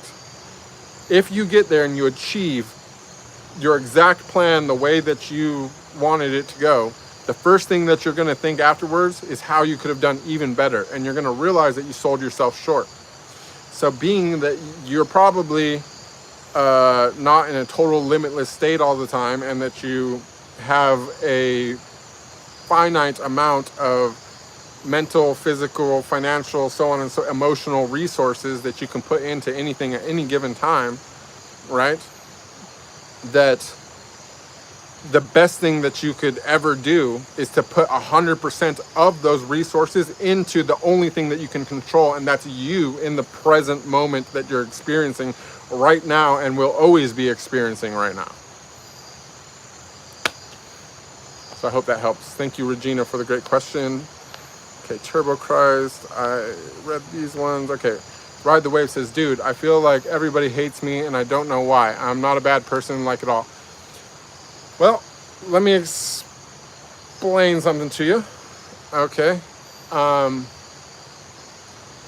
It's probably all in your head. If it's not, and that you've actually done some things that have left a bad taste in the people around you's mouth, remember that change your location and you change your luck. You know what I'm saying? Like, it's a localized phenomenon. It's not all pervading of the world. And the other thing too is, I hate to break it to you, but no one's probably thinking about you as much as you think about yourself, or that you think that they're thinking about you, right? So what you're dealing with is a certain state of self-consciousness, right? And you're looking at the world like all people do, through the scope of your own perception, right? And you're present for every moment of your life. You're the only one that's there for everything. You're the only one that hears your thoughts, right? You're the only one that knows your secrets. You know what I'm saying? So what you're doing is that you're projecting more understanding of you into other people than they actually have. And so when you realize that this is probably not the reality, if it is the reality, that you should change that reality by relocating yourself to somewhere where it's not a reality, but that what it most likely is that you have your own self-valuation issues that you need to work on, right? Then you can put to work every other thing that I just said to Regina right before I read your comment. And if you put those two things together, all that, you're gonna be all right. Ride the wave, brother or sister, whatever case may be. Baby Bean says, to be honest, I never actually watched anything with you in full, so my opinion was very base level. This older content I saw was the only thing I'd actually seen. It was mostly confused because you always looked so young to me, so I was still surprised to see older content where you still look the same age as newer stuff. Your look just gave me high school jock vibes, which is why I thought what I did. Yeah, exactly. But this is the other thing is like, and you made a really like valid observation. You know what I'm saying? A lot of people are like, don't get it. You know what I mean? That they are watching things from me from a decade ago in a lot of cases. And if it wasn't for the major changes I've made to my appearance, I didn't make to my appearance, which I just allowed to happen by not conforming to the serfdom that has mentally engineered people to be attracted to, you know, what historically was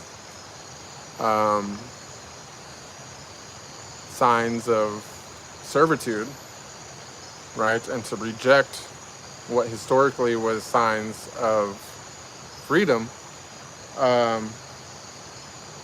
that I haven't really changed that much, right? And there's something to be said about that too, but I'm not going to get into it right now. Kenzie says, where in your life do you feel the most resistance or fear? What is it trying to teach you? Kenzie, I don't feel any fear in life. You know, I've completely released the concept of fear, right? Even if I was in a precarious situation, I might feel things like associated to my physical self, like adrenaline and things like that, but fear does not exist for me. Where do I feel the most resistance? What I feel the most resistance is in the internet algorithms and things that have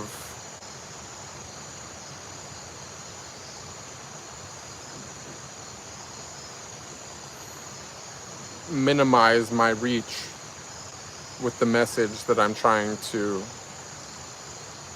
selflessly give to people, because this is not really a endeavor based upon any kind of actual aspirations of myself, but rather it's something of a service which I'm undertaking partially for others, but also partially because at some point I realized that I teach myself far more than I teach anyone else when I'm teaching others, if that makes sense. Prabal Singh says, my grandfather says that your breath is God. Until you focus on it, it's just happening. But once you focus on that, that's what connects you to the ultimate. He's a Sanskrit scholar. That's his POV. And I agree with your grandfather 100%, Singh. In fact, I've used very similar words myself. The way I usually say it is that God is everything, right? Even the air that we breathe. And if you want to realize what you are without God, simply breathe out and don't breathe back in, and realize, and that will teach you the truth of God faster than anything else that you could possibly do ever. Simply just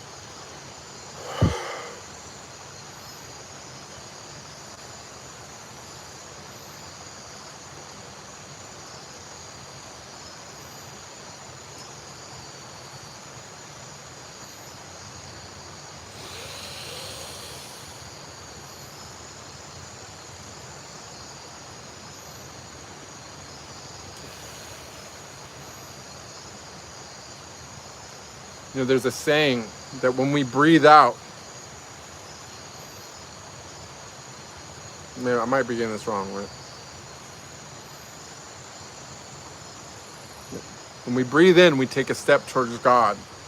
But when we breathe out, God takes a step towards us. You see what I'm saying? Beautiful thing. Your grandfather's an interesting man. What he told you is a much deeper thing than I'm really to go into right now. It's something that we could do potentially several streams on, back to back. BB Bean says, I also worked in the adult industry, but not content creation, but I've got no qualms with my past, and I would go back without an issue. I didn't start until 26, so it was a pretty informed choice I made. Well, we definitely, there's a really, really deep, so I watched the Matrix series for the first time a couple nights ago since, my spiritual ascent, right? I don't even know if it's an ascent or descent, or it was definitely both, but as above, so below, as they say, right? So, but anyways, I watched The Matrix recently, and there's a scene, right, where Neo goes to see the Oracle, and she's like, I think it's a cookie, or maybe it's a candy, I think she's like, would you like a cookie? And he's like, do you already know if I'm going to take it? Right? And she's like, oh, I wouldn't be much of an oracle if I didn't. He goes, well, how can I choose if you already know? She's like, you didn't come to make the choice. You came to understand why you made the choice, right? And, that just hit me super hard, because what they're portraying in that, and there's so many of these in the Matrix thing, like it really is like a very spiritually metaphorical movie, or the whole series, I should say, but it's about fate, you see. Like, you already chose this life and countless other lives that you're simultaneously, for lack of a better word, but that you're quantumly experiencing, right? Side by side by side by side, and your higher self is experiencing all these different versions of you at once, right? And so when you say you made an informed choice, that is also an illusion. It felt like you made an informed choice, and definitely 26 is old enough to be making some pretty logical choices, but the truth is that you made all these choices, and many that you're not even aware of, long before you ever existed, right? And that the whole purpose of your limited state of awareness, and the reason why you're not aware of all these other possibilities and things which actually are happening at any given moment, right, is not about what is actually happening, because all things are happening, but it's about what you can learn by it, right? And so as long as we adopt the state of the observer, right, then we are fulfilling our life's purpose, because that is what we are.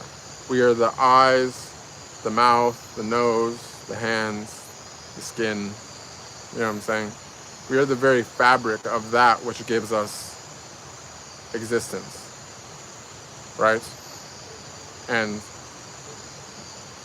the highest purpose which you can attain, no matter where you are, who you are, what you do, no matter what, is what we talked about earlier.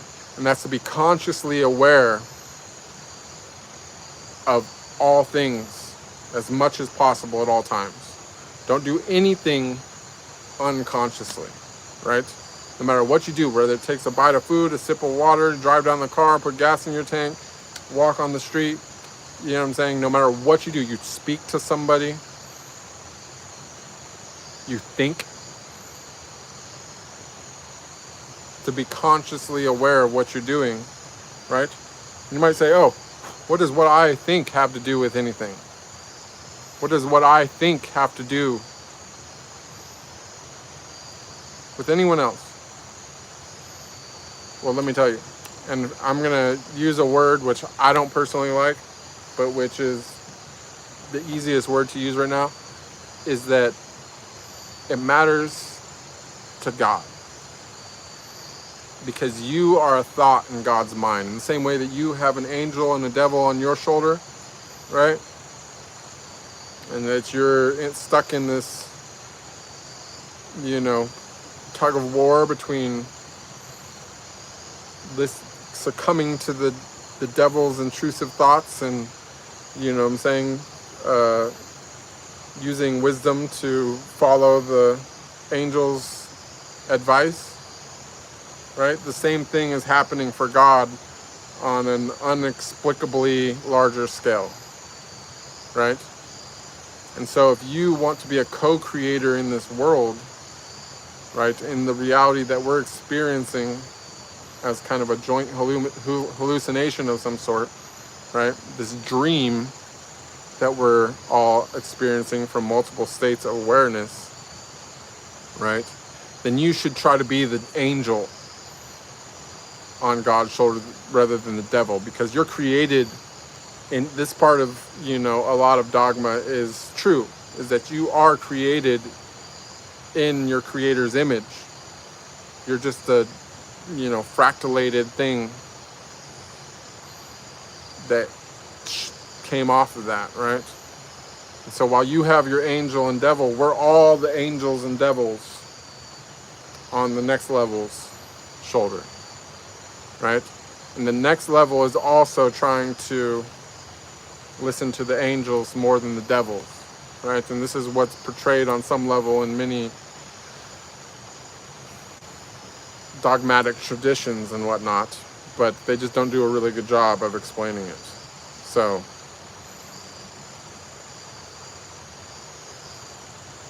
Tin Can on the Go says, when you meditate, I notice you used to open each chakra, however, not so much now. Do you ever just focus on balancing them, or do you purposely always open certain ones?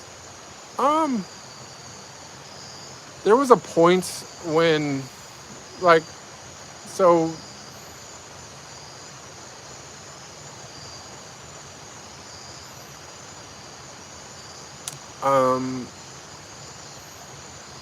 I don't know. I mean, I don't want to try to relate to everybody, because what I don't, and I also don't want to believe too much of everybody, but I had a very unusual awakening. You know what I'm saying? Most of what I read or what I've ingested always talks about raising your energy up. But I've explained many, many times that for me, it started at the top and it went down, and then it came back up, and I had that whole experience. And then after that, it was like a descending process. I went through this whole cycle of where I had one experience where it did all of them, but then I had multiple experiences where it worked its way down, right? And it worked its way down, all the way down to the point that I connected with the earth in a very intense way, right? And then there was a long period of time, and then when that happened, when I connected, I went top down. When I connected with the top down, it's there was it fused them all together, and it no longer became chakras so much for me, as it just became a single open energy channel that I was very aware of. I could feel it, and I could also see it behind my eyes. It was it's a bar of light, a golden helix of gold light, right? And then nothing happened for a long time. You know what I'm saying? And I just kept working at it. I just stayed consistent with it. And then suddenly, it rose back up again into something that happened in this frontal lobe. I could feel a really strong feeling happen in this frontal lobe. And then that's when this final thing which I've described in the past as like the void merger happened, right? And this was by far like the most intense in some way of all the experiences. While they all had like different flavors and this, that, and the other, this was the only experience which I was able to recreate multiple times, and also the only experience which I had conscious control of during the experience. You know, they explain it in, like, for example, we're going back to the Sanskrit thing since we've been talking about it, like they call this like the merger of Shiva and Shakti, or Ida and Pingala, right? That's these two energy channels. But first you open the central channel, which they call Sushumna, right? They have a different way of explaining this in like Neidan, which is like the Taoist version of this philosophies, right? But more or less they all kind of have a different way of saying the same thing, right? And so it's less about chakras to me at this point than it is about channels, energy channels, right? But if you want to talk about, but an interesting thing is, after this final thing happened in the frontal lobe, like I can actively feel all of those chakras or energy centers, but more than just those ones. Like there's a video about armpit chakras that I did when I opened some in my armpits that were related. I realized they were related to the heart. And in my head, there's multiple. Now, everything from the heart up to me feels like empty space, and I can breathe, and I can consciously send that breath to any different area, and it kind of changes,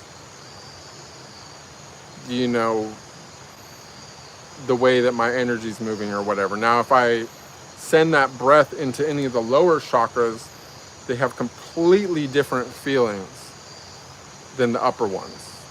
They don't feel like air or empty space. They have physical effects within inside my body. So, you know, the upper ones, I kind of just rotate through them when I'm meditating, because it's something that's really easy for me to focus on, because it feels like hyper pleasurable. It's almost like, I want to use the M word, but it's like, you know, doing a personal thing with my different parts of my nervous system, everything from the heart up, right? But the lower ones, like, they have physical effects which are useful in physical life. You see what I'm saying? So this is why, like, they say, like, as above, so below. Like, it's very much about, like, people will talk a lot about, like, you definitely want the heart open, right? Because this is the merger between the two, right? This is what everyone should be focusing on until it happens, and even after it happens, trying to master, right? Because this is like kind of the, you know, the place where it all comes together, right? But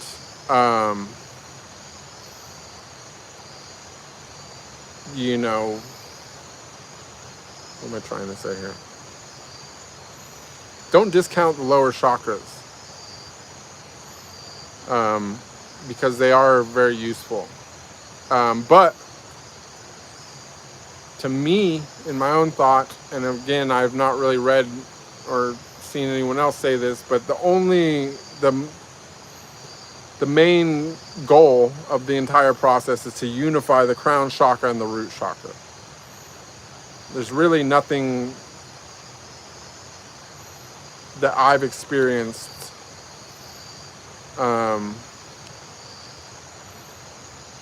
well, actually, I take that back. There's something that happens in the front head too, but I don't know. It's hard to say. I don't really, I would have to like think about it, meditate on it to see how I wanted to vocalize that exactly, because, you know, meditation is not something that happens when you're like thinking about all these things. If you try to sit down into meditation and you're like, okay, heart chakra, third eye chakra, manipura chakra, Muladhara, like, open some channels, yada yada da, da, da, da. You know what I'm saying? Like if you have this voice and these thoughts and then whatever going through your head, like you're not really meditating. You know what I'm saying? So, you know, the best advice I can give when it comes to all this is, if you want to open your heart, surrender, right? If you want to open your crown,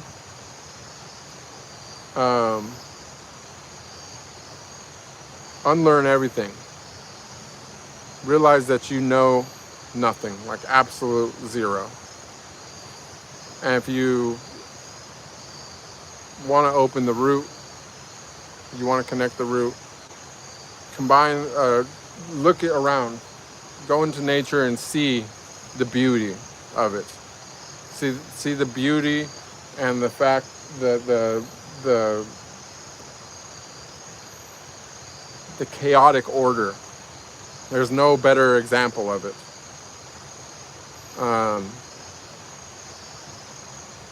You know, and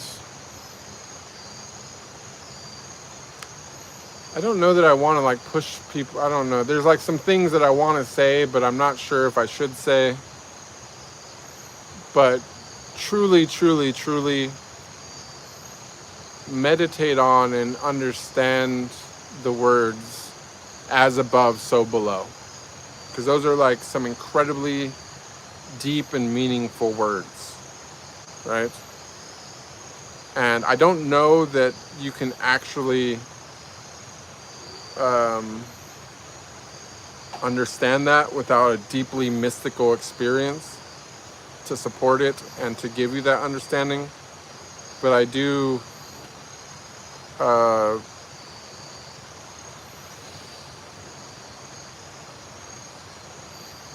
do think that that's probably the deepest words that we can try and meditate on.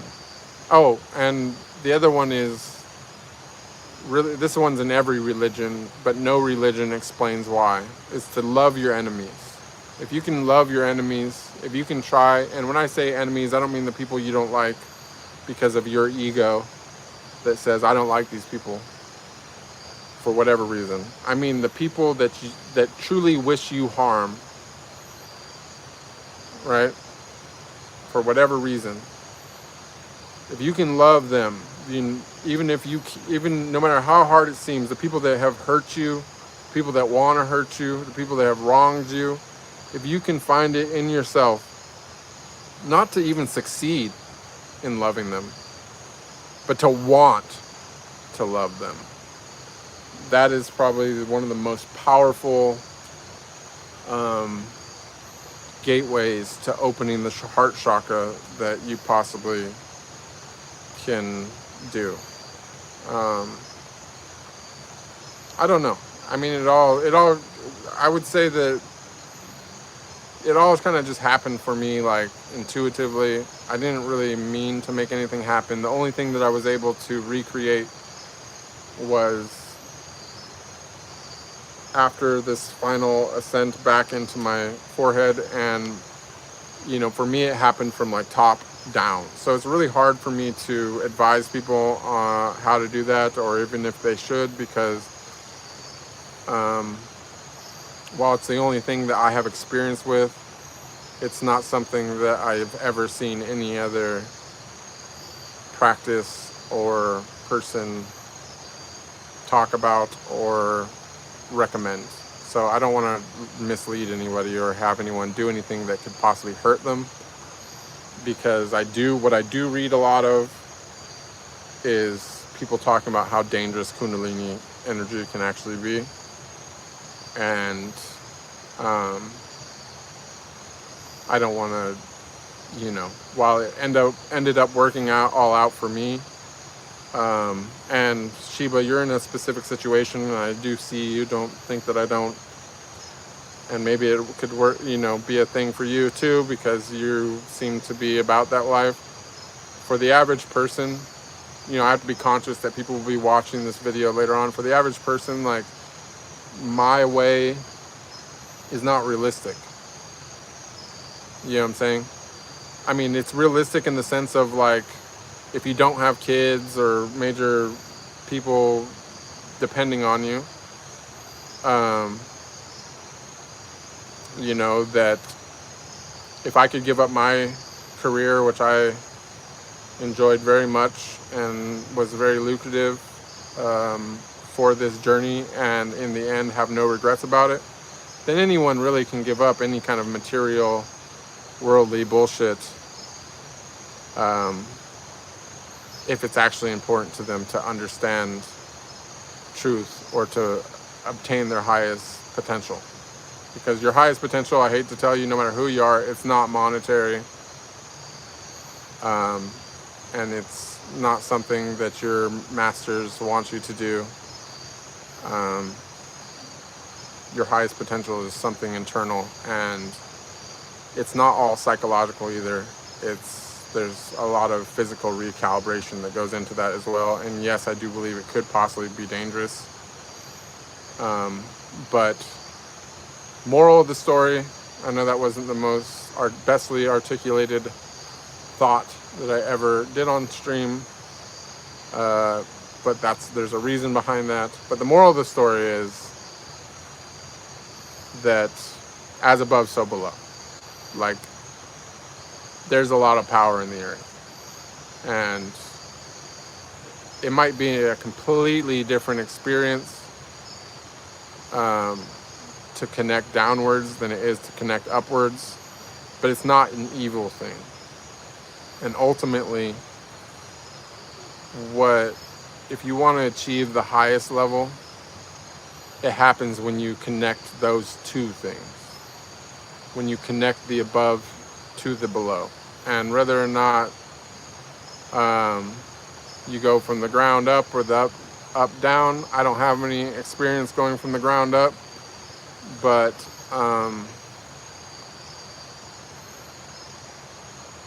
you know, be not afraid.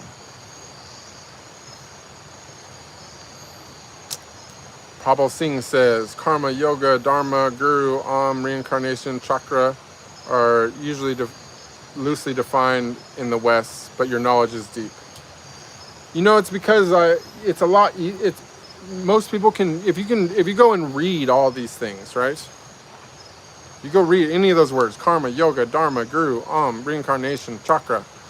You know what I'm saying? You could read about them, and it all sounds like fucking nonsense if you have no experience with it.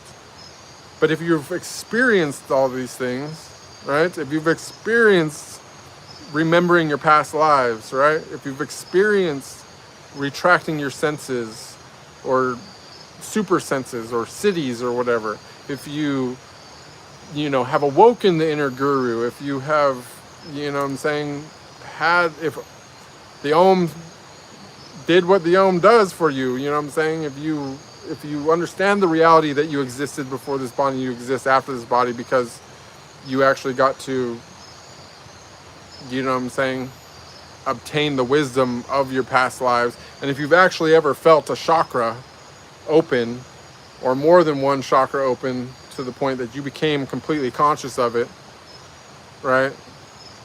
It's very easy to suddenly understand these words.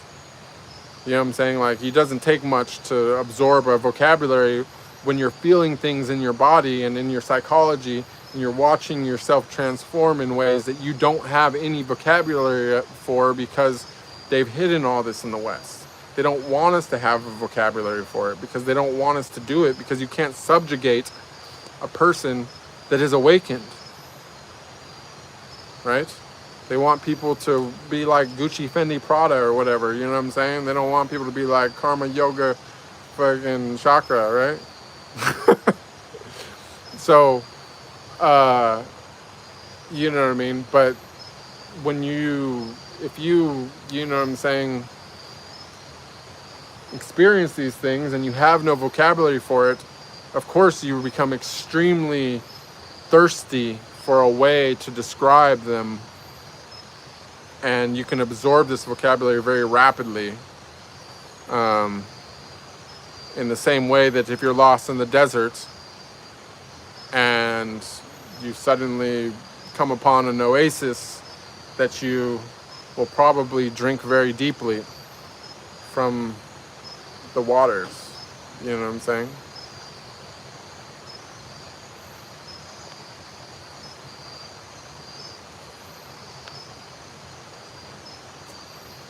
Baba says, hi, sorry I don't know you, but I searched your name on Google and it says you're born in 1985 and you're associated with adult industry. Is that true? If yes, what brought you here? Yeah, Sing, I think I already kind of probably mentioned some stuff about it from BB Bean's comments, but the exact thing which I talked to you about earlier when I was chanting the Om and I had that whole experience, that was basically like, it wasn't very long, it was maybe a few weeks after that I quit. And I decided to adopt an ascetic lifestyle and dedicate myself to meditation and fasting and,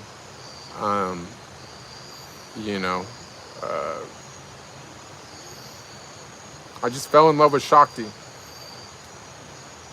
and that's what brought me here. And it's very, very, very interesting because, like, I didn't learn that name from reading it or from someone saying it to me. It's something that I remembered, be it from a past life or be it from like some type of deeper understanding of the multiverse.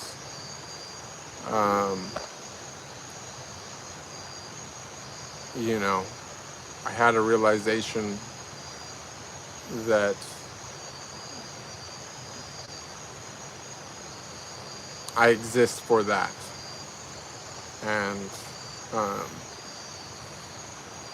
I just, no matter how much of that I get,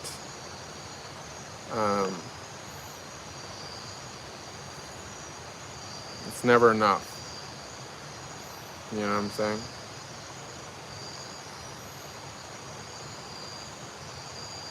Gina said true, solid advice. User VT says mind and body. User VT, you should make an account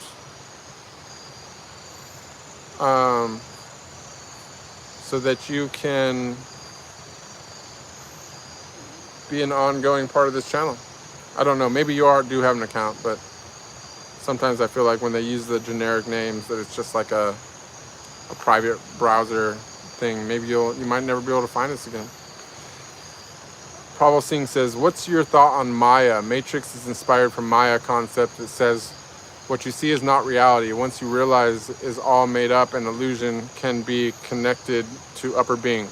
Yeah, it was like my most recent experience, after 3 years of pursuing spiritual growth and having a tremendous amount of success with it. There was a more recent experience that was very much the antithesis of my original very first experience, one that actually even preceded the gold light experience, but I usually don't talk about it. And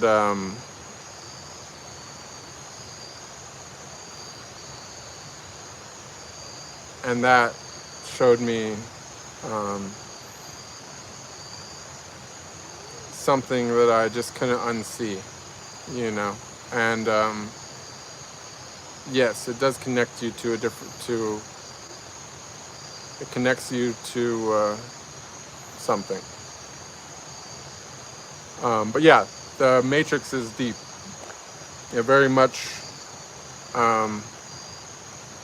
it's even almost the exact same experience which I had. There's a scene in the Matrix, the red pill scene, that bears some tremendous similarities to the point that it almost in itself, the fact that there's a movie exists which depicts this scenario is proof of Maya itself. right? Because there's no way other than that it all, both it and I, whoever made that movie and this entire world, must have came from the same mind in order for more than one person to have experienced the same thing to the point that they made a Hollywood movie that depicts it. And that's basically the red pill scene. Baby Bean says, I definitely agree. There's a huge reason I have made the choices I have, and I reflect about them being ironic in certain ways. I'm just not upset about what I chose. Yeah, and there's no reason you should be. You know, they say you could be wounded or you could be wise, right? I know I said that multiple times, but those are some of the wisest words, right? Everything's a sage if you allow it to be. You know, if you're, you know, the truth is that no matter what we choose to do, no matter how bad an experience is, like for example, I was in prison for 4 years. You know what I'm saying? I don't take that. I wouldn't, if you give me a chance to go back and redo my life, and avoid the whole circumstances that led to that happening, I wouldn't have to think about it at all. I would say, hell no. I would never take that back, right? Because everything that happens, everything that has ever happened, is very much so responsible for everything that is happening or that ever will happen. You see what I'm saying? Like everything is interconnected. There is no separation between anything. You know what I'm saying? Especially not within our own lives, right? So, you know, you take one thing back, you have no clue what kind of hell that you would have been in the stead. But the reality is that all those things are happening. To understand consciousness is to realize that you couldn't be aware of something or think about something as an alternative without that alternative actually having happened. The moment that you think something in your head, you have some kind of weird intrusive thought or whatever, an entire universe either is created or already existed and you just became conscious of it. You see what I'm saying? Like to have infinite consciousness, right? The entire universe, this is something I gotten in my very, very, very, very first vision, right? Is that the entire universe is based upon the fact of something which is so infinite that anything that it thinks comes true. It can't have a thought without creating that reality, right? And this is, in some way, we mirror that. You see what I'm saying? This is why consciousness is about dissolving the ego. Because there's a virtue in non-doing. Right? Non-doing is non-suffering. They're interchangeable, those two things. Doing is karma. Anything that you do has a reaction, and even in your thoughts. You see what I'm saying? And that's literally the principle of the absolute. That's where all, not just the universe, but the entire multiverse spawned off of the fact that something was sentenced to a reality where anything that flickered through its mind, for lack of a better term, became real. You see what I'm saying?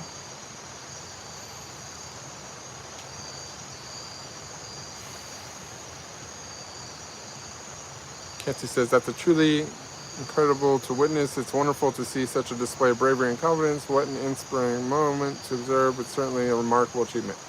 I'm not sure what you're responding to, but that's cool.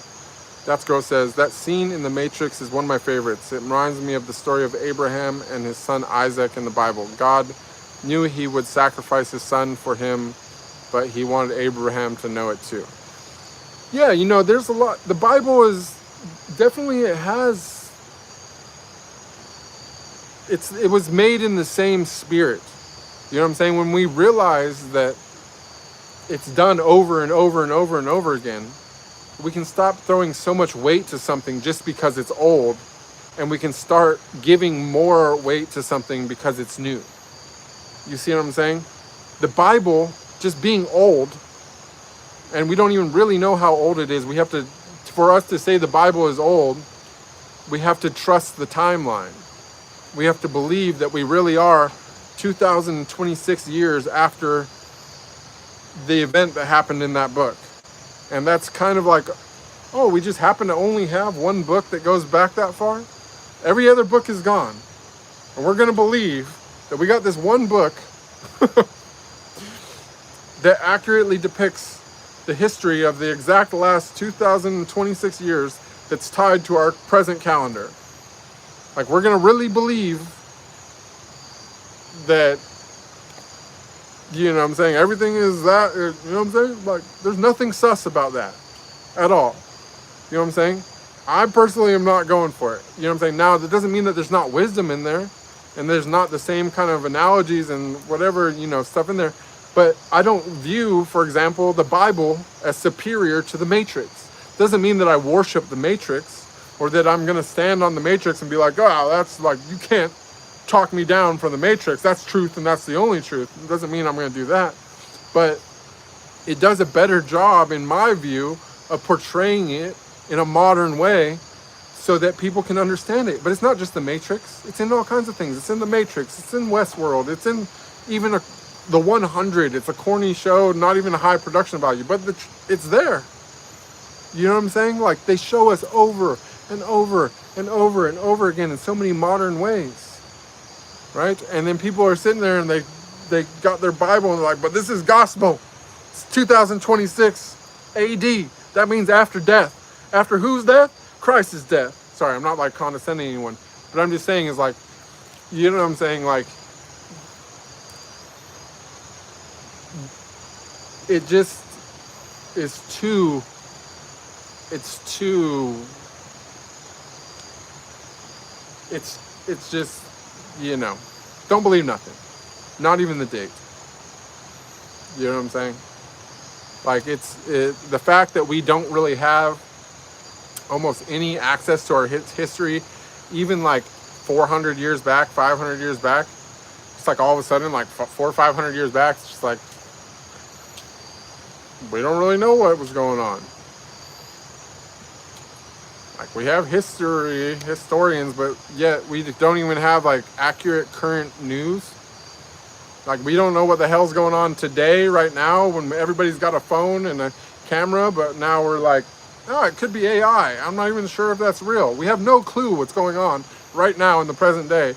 And people want to believe that they know what was happening 2,000 years ago.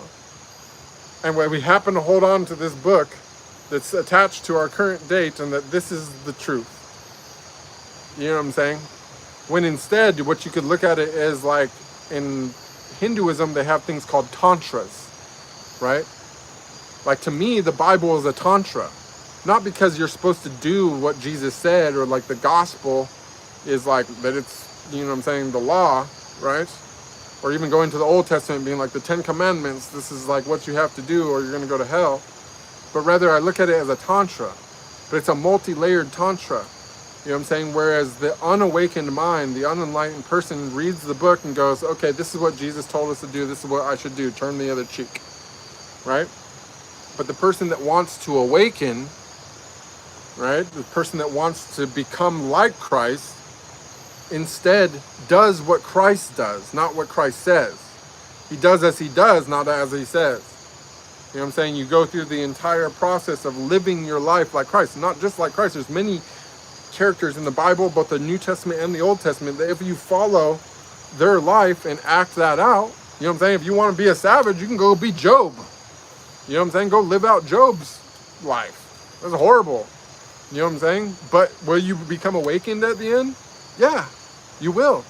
Because it's just, it's depicting the same thing over and over again. Surrender, surrender, surrender, surrender. But surrender, because surrender opens the heart chakra. You just say, you can surrender anything. You can surrender to your dog and you can open your heart chakra. You know what I'm saying? You surrender, you stop fighting, you assume a place of peace. right? Which, like, if we didn't have language and all this society and all this stuff that we socially engineered, right? It's kind of like if we were just like an animal, maybe we fought our whole life because we didn't know nothing.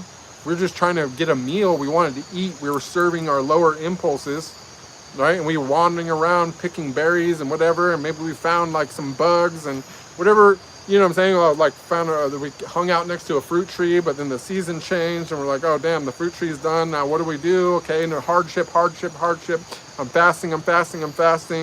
I'm walking, right? Life is hard. And then all of a sudden, you wander into a fertile valley.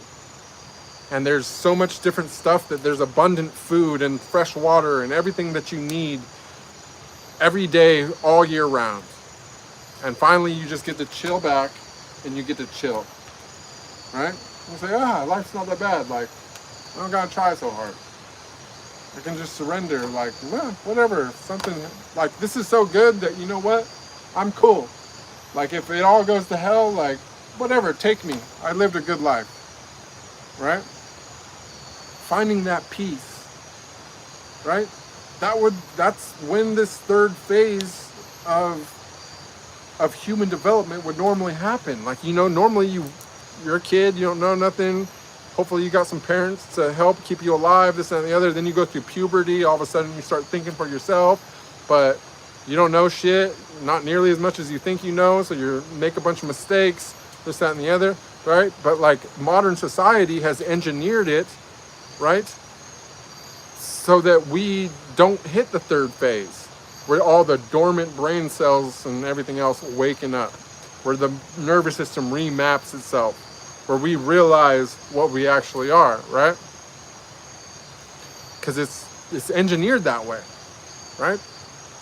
But if you know what I'm saying? But in reality, it's so easy a caveman can do it. You know what I'm saying? But they give you, you know, but the other thing is like, but the Bible's not pure. It's been adulterated. It's been manipulated, right? Because the perfect slave is one that's opened their heart chakra, but has not opened any of the other higher chakras. The perfect slave, you know, once you open your heart chakra, you will do no violence. You know what I'm saying? You will turn the other cheek. You know what I'm saying? You will love your fellow man. You'll be a team player for real, right? But you won't be able to speak truth. You won't be able to see truth, and you won't be able to understand truth, which is what the higher chakras do, right? And if you have these open, right, you're not a good slave anymore. You can't be subjugated anymore, right? So that's just my take on it. Anyways, but I do have much love for everybody, including people in religion, Christianity, everything else. It does offer some amazing wisdom.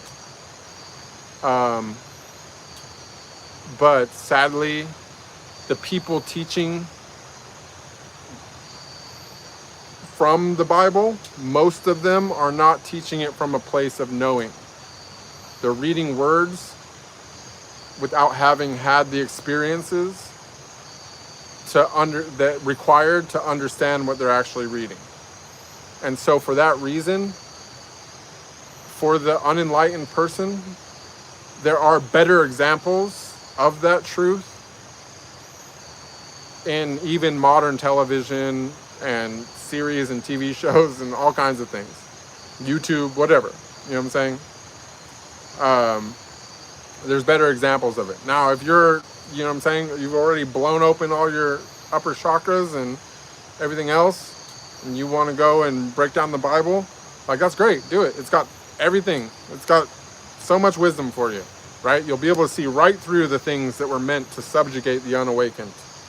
But it's not a one-sided thing. It was a tool that was meant to do two things. It was meant to, A, contain coded, deep, alchemical,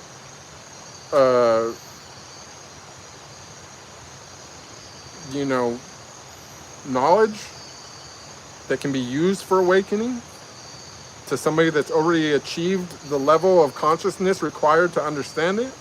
And it also can be used to subjugate the masses at the same time, which is makes it an extremely powerful weapon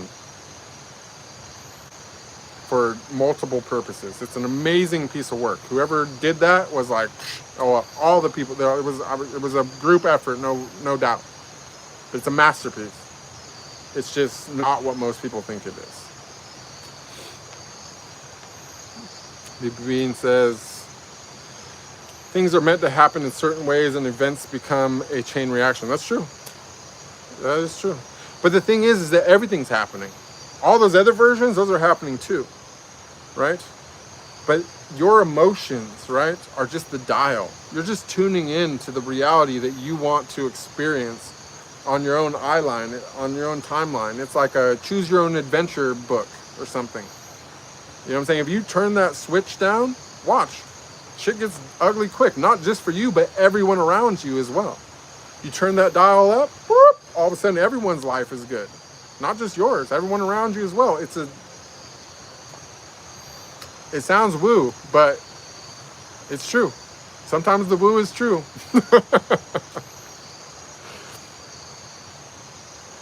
That girl says karma versus Gucci is too real. Thank you for the giggle. Fixed Rictus says, we are the universe experiencing itself. Life is a dream, an illusion. We co-create, manifest this reality. That is, wait, he's still going. He says, thoughts and ego aren't real, all part of the illusion. At the core, we are pure consciousness. And that's true. But and as cool as it sounds in words, the thing is that the reality is, this is the absolute reality. Like, I can tell you this to be 100% true through my own experience, that you can experience that. You can experience that as absolute truth. Maybe you have. I'm not saying you haven't, but I'm for the sake of people, anyone that hasn't, you can absolutely experience pure consciousness. You can see through the illusion. It's just that it's all about subtraction, right? It's all about taking away. You can't put more in and think that you're gonna see through the illusion. You don't get out of the illusion by putting in more illusion. You know what I'm saying? You can read all the scriptures in the world and all this, that, and the other, and you can be like, okay, this is wise, this is good, da, da, da. But unless you can't just be a map reader. You gotta be a map follower. You see what I'm saying? Shout out to my homie Declan for those words. I love you, bro. I hope you're out there. But you can't be a map reader, you gotta be a map follower. You can read all the maps in the world, and you'll never find your way to pure consciousness. You gotta just, there's 112 different maps, apparently, according to Shiva. You know what I'm saying? And if you follow any one of those maps, they'll take you to the same place. But you gotta follow the map, right? And all these religions and all these different things, these are all maps. They're all based upon somebody's experience, right?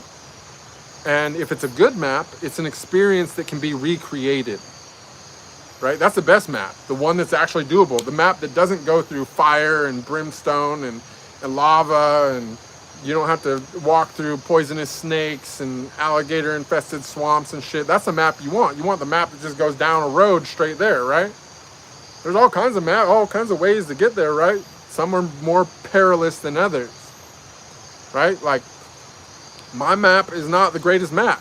I'll be honest. I'm good at talking about it because I got, you know what I'm saying? Like, regardless of all the alligators and swamp creatures and everything else that were along my way, still got there. That doesn't mean you should walk in my path. You can't. You're not gonna, you know what I'm saying, go to prison for 4 years, get out, be a adult movie star, be a professional gambler, be a stock market trader, win it, lose it, win it, lose it, win it, have a, you know what I'm saying, literally like a dozen rises and falls, each rise and each fall bigger than the next. You're not going to do that. You know what I'm saying?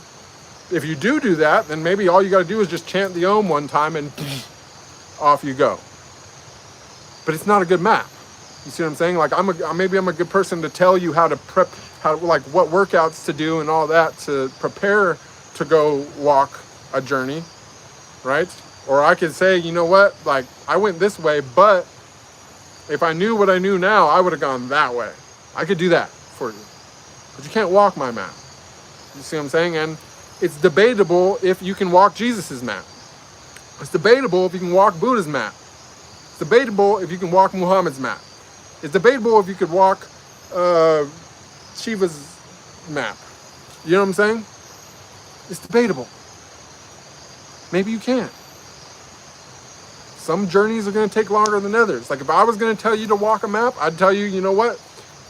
Walk Lao Tzu's map. Lao Tzu's map just cuts right through the BS. It just boop, shows you the way. Now, the thing is that if you want to walk the journey of 1,000 miles, it's going to start beneath your feet. So you want to walk Lao Tzu's map, you know what I'm saying? You also, it's straight there, but it's all uphill. You're going to have to go light. You have to drop everything. Let it all go. Then you're going to have to cross through some thresholds along the way, and you're going to have yourself, you know what I'm saying? You're going to have to talk to some gatekeepers. And the gatekeepers are not going to let you through unless you embody virtue. Right? So virtue is the direct route. You embody you embody the virtues, the 7 virtues, takes you straight there. Just whoop.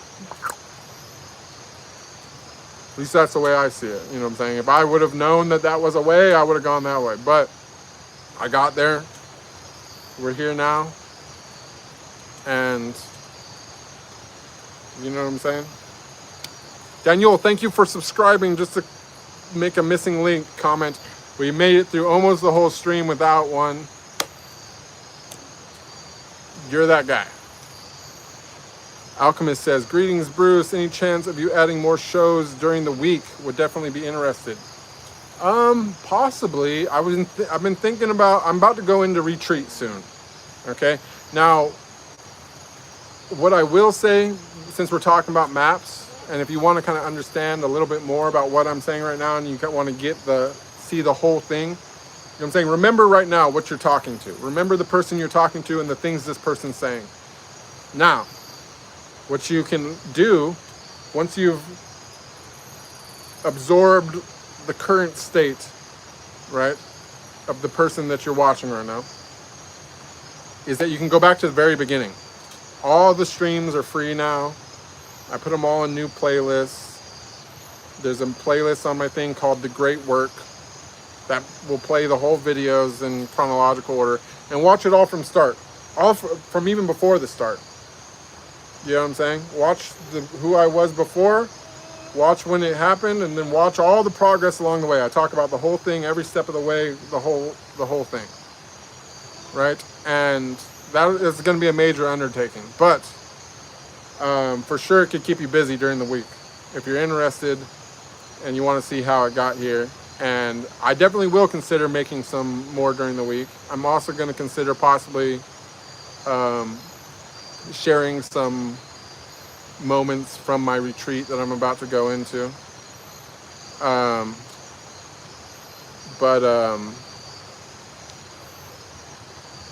You know,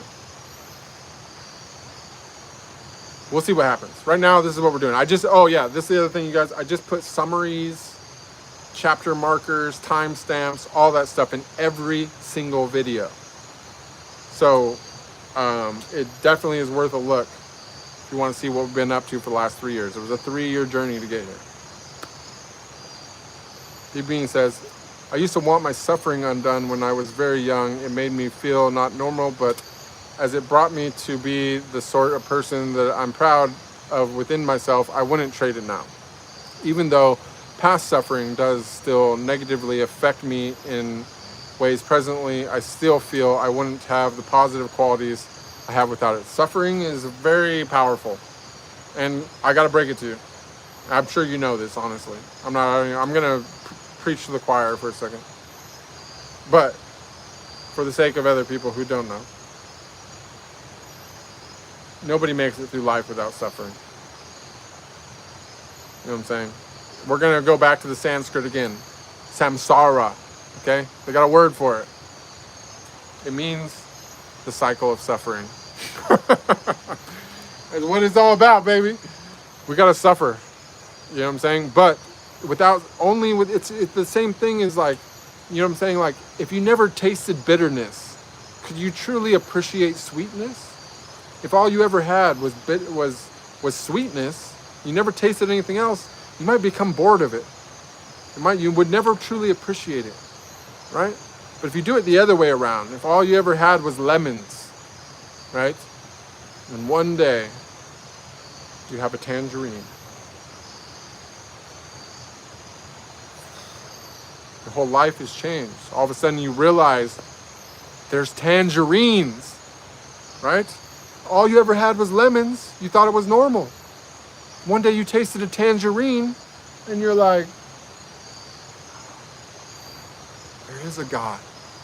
You know what I'm saying? And then when you realize that there is a God, when you realize that life exists without suffering, now you can become a seeker, right? Because you know what you're seeking. You're seeking that sweetness. Maybe you just had a taste. There was only one tangerine on the tree, but nonetheless, you know it exists. And so instead of hanging around next to your lemon tree because it's nice and comfortable and, you know, it's fulfilling your vitamin C requirements or whatever, you know, now you realize there's tangerines out there. You've tasted non-suffering. And so, are you still going to hang out next to the lemon tree? If you know that there could be a mandarin tree that full of mandarins. It could be a whole mandarin forest somewhere. You know what I'm saying? You can never look at the lemon tree the same again. You're not going to hang around. You might risk your entire life seeking that mandarin tree. And somewhere along the way, maybe you'll find some other cool things. Maybe you'll find some apples or some bananas or some pineapples. You know what I'm saying? All kinds of stuff. You'd be like, wait, like that's what happened to me. I like all of a sudden gold light came shooting into the back of my head. I'm like, what? Can I do that again? And I'm looking for tangerines. I'm like, let me get that tangerine again. And next thing I know, I'm like, damn, I found a watermelon. This is crazy. You know what I'm saying? I found more and more and more and more. And the next thing you know, I'm like, damn. You mean if I stick these seeds in the ground, they fucking grow? I can make my own watermelons. I can make my own tangerine trees. I can make all my own things and just have endless, all the goods. Hell yeah. Anyways, you guys, on that note, I love you very much. I hope that analogy struck home. I gotta go here pretty soon. Let me see. Oh, wait. I'm just gonna read the rest of the chat. We're almost there. That girl says, I read somewhere once that timeline is more related to Christ conscious than the actual physical timeline, like others have interpreted it to be. Always thought there was an interesting notion. I mean, it's alchemy. You know what I'm saying? That's what we're talking about, alchemy. You know what I'm saying? It's just one of the more nefarious alchemies because it doesn't just give you a plain, formula. Like it's a formula that if you read it like it says, then you end up a slave. You're a perfect slave. But if you have already tasted the tangerine, and then you read it, you realize it leads you to the tangerine forest. You know what I'm saying? To spit it into our current analogy. You know what I mean? Otherwise, but if you never tasted a tangerine, then it just shows you how to work for the lemon farmer. You just suffer and suffer and suffer for all you can eat lemons. Fixed Rictus says, Christ consciousness is simply being an awakened individual, someone who understands what they are and what the world is. Exactly. That's what it is. But if you try to tell that to a lot of Christians, you try to tell that to a lot of people who are map readers and not map followers, they'll call you a heretic. And this is why it's frustrating. But they literally don't know any better. And so we have to have compassion for them and realize that they're probably not even following for a 1,500-year-old trick. It's probably way older than that. We're probably getting reset over and over and over again. You think it's just happened to be that we're so lucky that we got to be here for the technological AI boom and all that? No. Okay? Coincidences don't happen. You're not that lucky. It's all a show. You know what I'm saying? Mountain Spirit Girl says, what do you think of the holographic universe theory? I know it to be true in some sense. The entire universe is made of light and sound, or waves, to put it as a singular thing. That girl says, my spiritual walk has been an eclectic one of sorts, so I totally hear what you're saying. Hey, I hope that you come back again. I want to talk to you more about this. Thank you for coming. Thank you for being a subscriber. And definitely check out my playlist. We're gonna talk more. Mountain Spirit Girl says, it's truly a blessing that you share that wisdom with us. Thank you. Are you still moving out of the country? I already did. I'm in Costa Rica right now. Loving it. And I'm about to go into the mountains, do a little retreat thing. But you guys got me for at least like 2-3 more weeks. So I'll see you next week. We do Saturdays, 6 p.m. Central Time. I'm also going to be on tomorrow, 10 a.m. Central Time. We do this every week on the Saturday, Sunday thing. I love you guys very much. Fix Rictus says, thank you for your wise words. We'll definitely be looking forward to other videos. And I'm looking forward to talking to you more as well, my friend. All right, much love to you all so much. Peace.